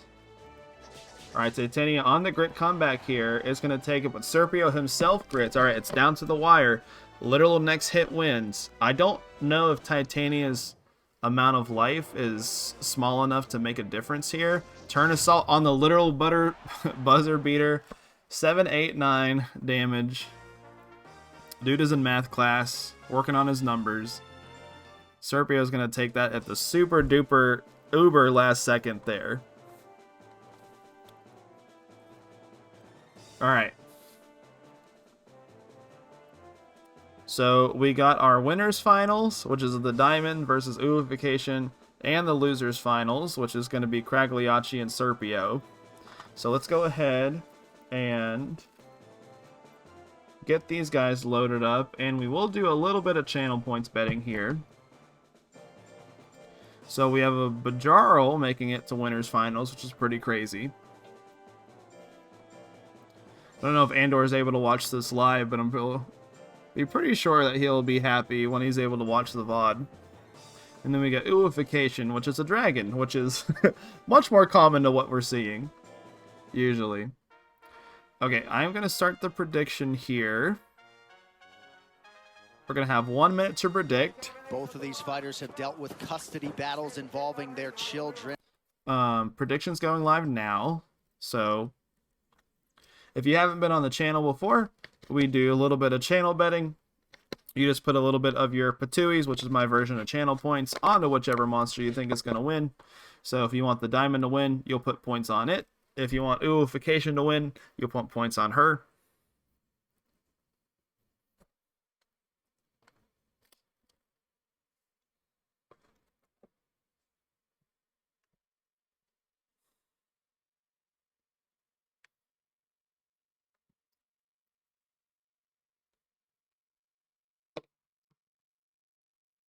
Alright, so right now we got 3.5k on the Diamond versus 1.7k on Uification. Sorry, 2.2k now. So 61% in Diamond's favor, 39% in Uification's favor. Almost as close as our This man. So we had Digimon this weekend, and this man was slow playing me on fucking purpose, you bastard. And he was laughing about it.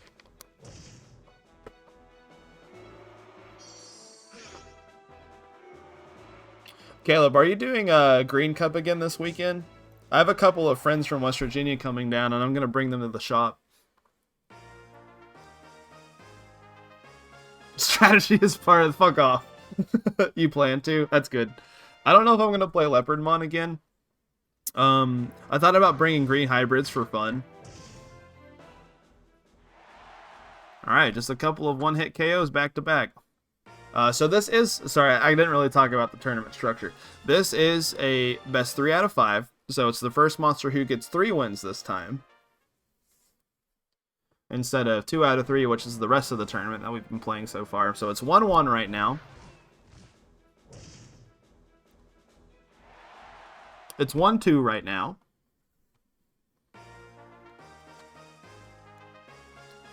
This has just been a set of one-hit KOs.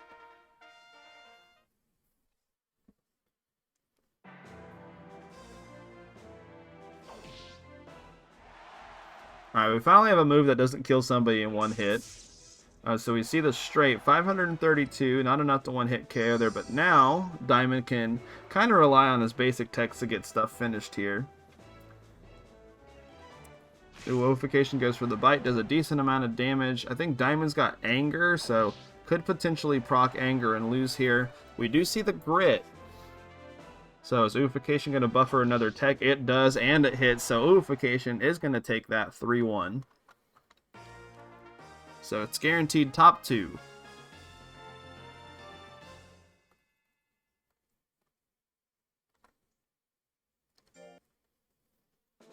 Alright, those of you who voted on the dragon are getting a pretty decent payout there. And then coming into things... In the loser's side, we're going to have Cragliacci versus Serpio.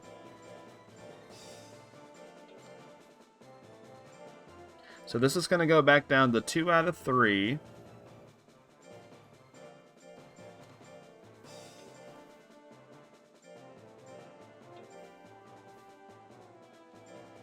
You put it all on the diamond. It's a fun build. I mean, Badral's fun. It's nice to see one doing well tonight. Ooh, Turn Assault's going to hit there at the 54%, doing a lot of damage, a lot of withering, but does proc power, and Cragliacci does not have a very expensive loadout. So he should be able to swing a couple of power death punches there. Oh! I received a gift from Caleb.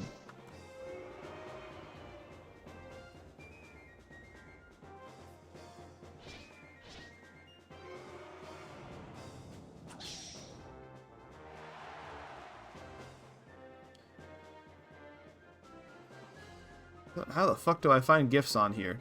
I feel so old. I'll have to look at that later. But thank you for the gift, Caleb.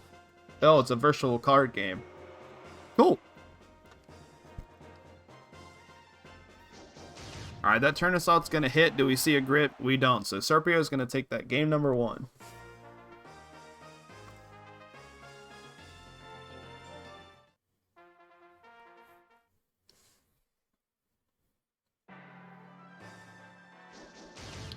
Dude, this man cannot miss this fucking move tonight.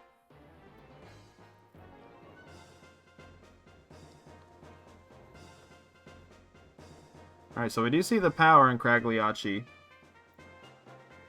Doesn't look like... Okay, never mind. Power Death Slash. Not something that you see every day, but it does whiff. Still has power. But he gets patted to death. So Serpio's going to take that 2-0. Nagas says, eat this onions. Hey, Bio, what's up? Long time no see, dude. How you been?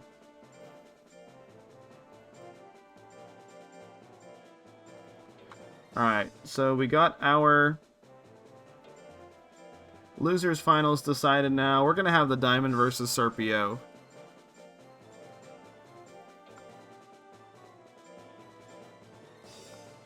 Alright, let me get these boys loaded up. We are going to go ahead and start a prediction here. Predictions live, so ahead and get ready for that.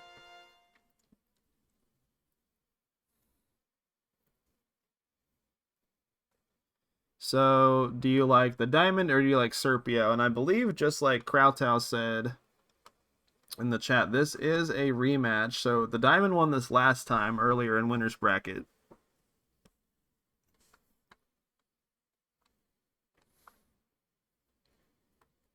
So, Serpio's got a little bit of a grudge against this man.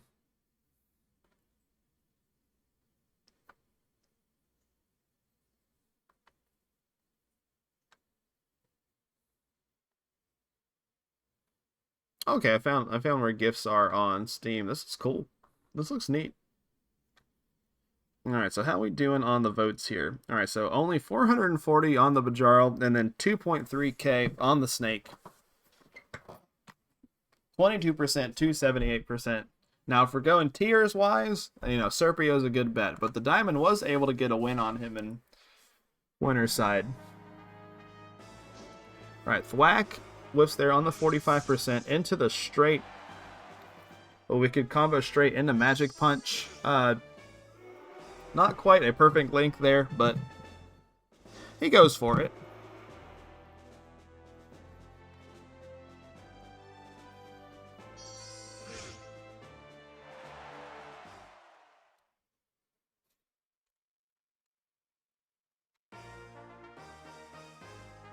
I don't think you... What do you mean you lose mod privileges? I bet on Mash's stream all the time.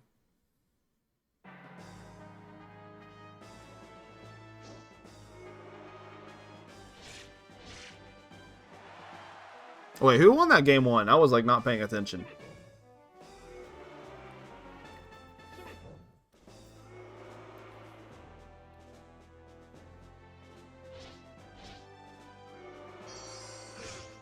Diamond, okay. Anyone game two. Oh, it's the thing where mods can start into pay out predictions.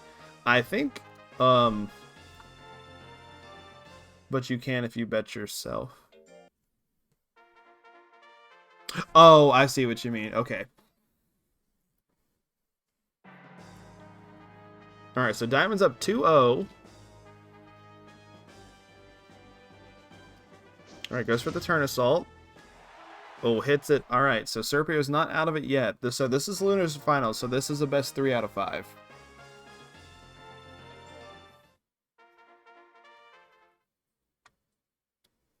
Yeah, that makes sense. I didn't understand what they were talking about at first, but I get what they were talking about now.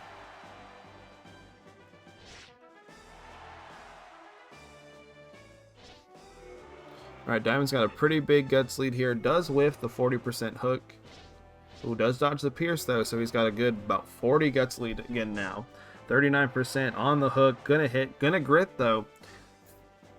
Diamond can close something out here with like a really accurate basic tech. Left jab to do it. Just keep it nice and simple. Diamond is moving back into, well, not winner side, but it's moving into grand finals. Defeating Serpio 3-1.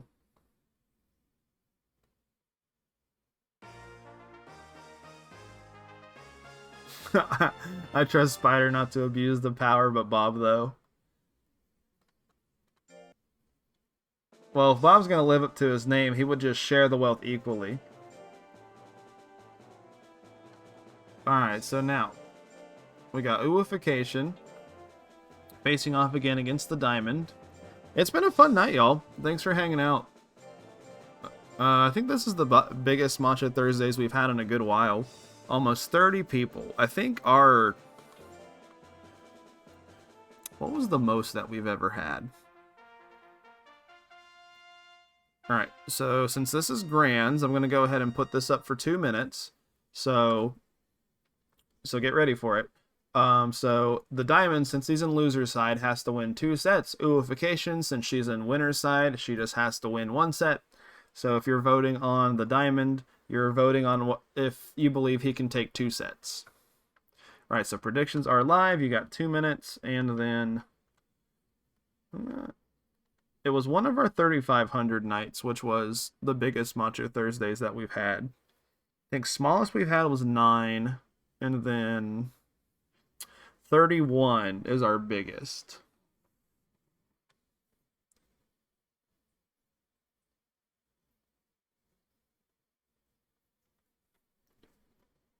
Which we were only 2 away from that, so that's pretty hype.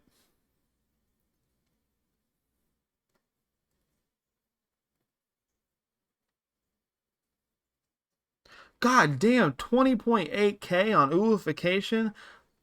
What the fuck?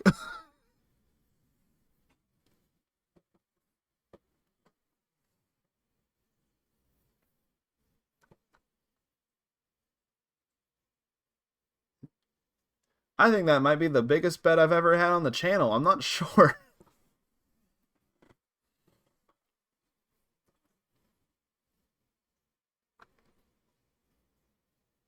The 20K is almost entirely Bob. Yeah, there's only 3 people who's voted for Uwu, and then there's 6 people on the Bajarl right now. Uwification, please throw. Well, we got 30 seconds left still, so if anyone wants to try to get in it at the last second here, they can. And about 150 of it is you.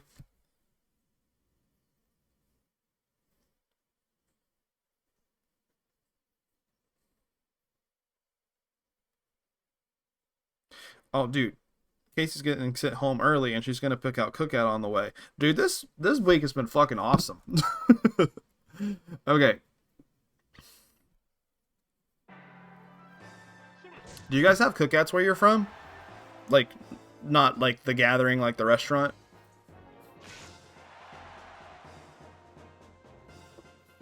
Oh, Anger. Kind of scary time to get Anger here. He is in trample range. Trample at 62% is terrifying. Pulls the trigger after the anger dissipates. What's Cookout? Okay, so Cookout's basically just kind of like,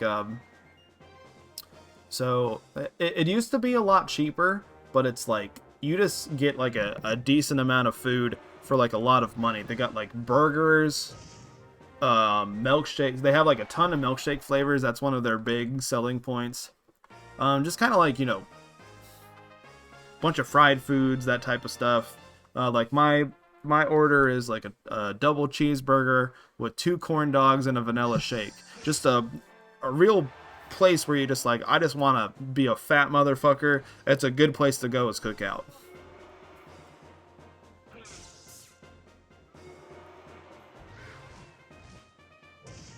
Alright, misses the trample there.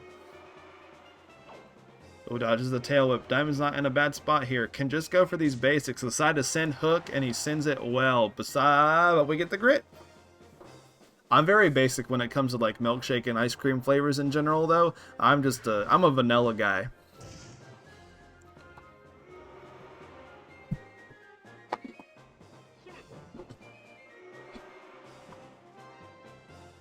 Alright, just needs to swing these basics.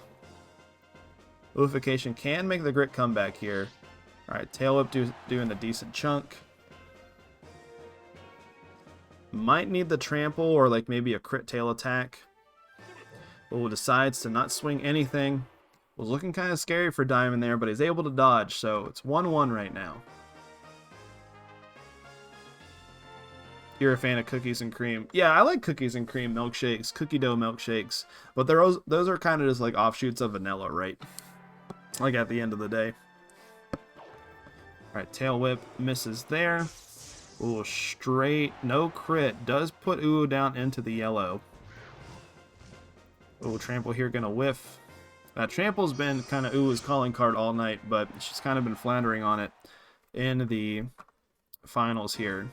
So Diamond's up 2-1. You got a peanut butter. Okay, so I used to work at Cold Stone Creamery in high school. And I think Cold Stone Creamery's chocolate peanut butter milkshake was at one point like a top 10 food for like excuse me, calorie wise for like fast food restaurants. Let me see.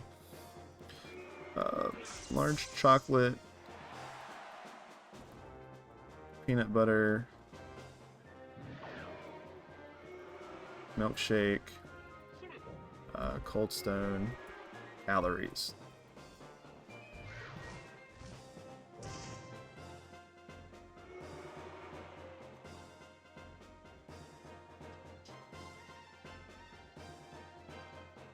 Reese's Peanut Butter Dream.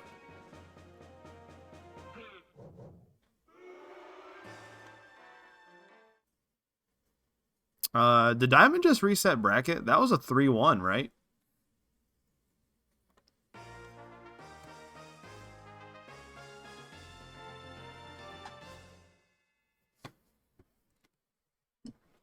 Damn. This thing is putting in work tonight. Alright, we're back on even footing. Both monsters are technically in losers now, so unless Uification kind of picks up the pace, Diamond is going to get our first place victory here. 500. I swear that Muba's rolled 531 like multiple times this night. Oh, jeez, Power Trample is very overkill. Never raised a Bedraw before, but it sure looks fun. I should give it a try. We should all give it a try. I need to do, like, seriously though, I need to run one at some point. Oh my gosh, this boy is just dodging everything. Oh, does swing the hook, misses on the 38%. Just needs those jabs. He's coding for all, like, pretty much every other tech. You will never.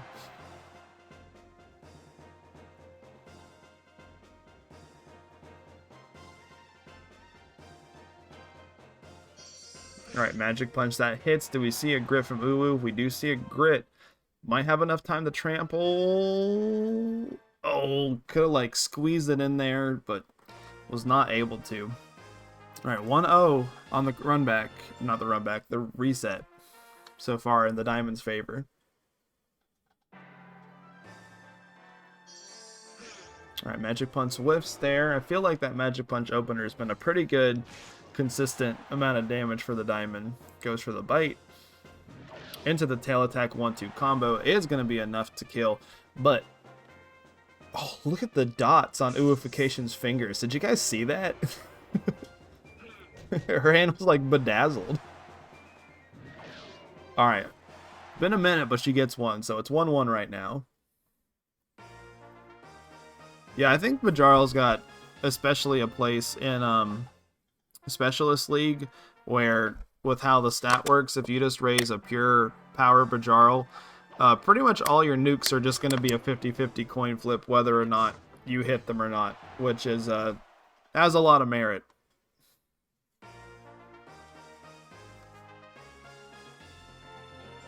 Alright, 2-1.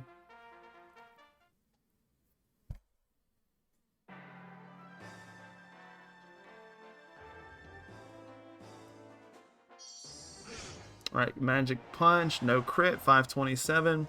No powerful Uification. Does dodge the hook though, and she's got a huge guts lead here, so this tail attack's gonna hurt. Alright, all the way down into the yellow life. No anger from the Diamond.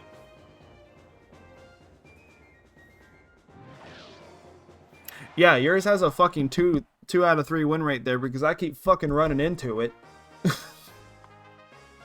I don't know how many times Breakfast has had to fight that thing, and has got her shit rocked. Alright, so we got a game 5. Hey, your Bajarl's a very good build, though. Thanks for the help, fuck off. That's funny. Alright, no one's hit anything so far. Alright, we see the Magic Punch here. No crit. That move has not been critting in this set. But it does put the Diamond down into basics range. Let's see if he actually closes out the set with a basic. He does. 181 on the crit, and just like that, ladies and gentlemen, the Diamond gets the reset. Wins the first set 3-1, wins the second set 3-2. So congratulations to Andor. Your dude went on a run today.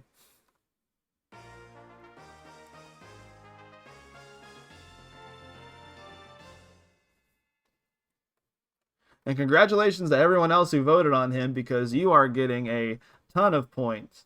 So everyone say thank you to Bob. Thank you, Bob.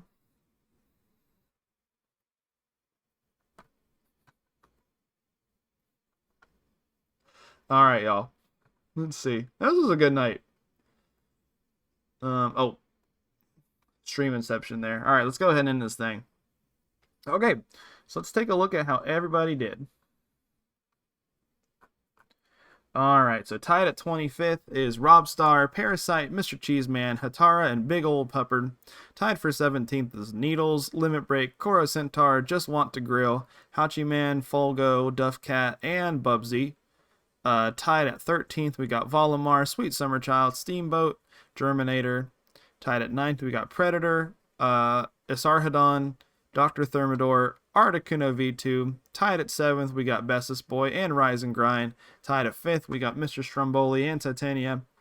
4th, we got Cragliacci. 3rd, Serpio. 2, Uification. And number 1, the Diamond himself, went, what, 7-1 today.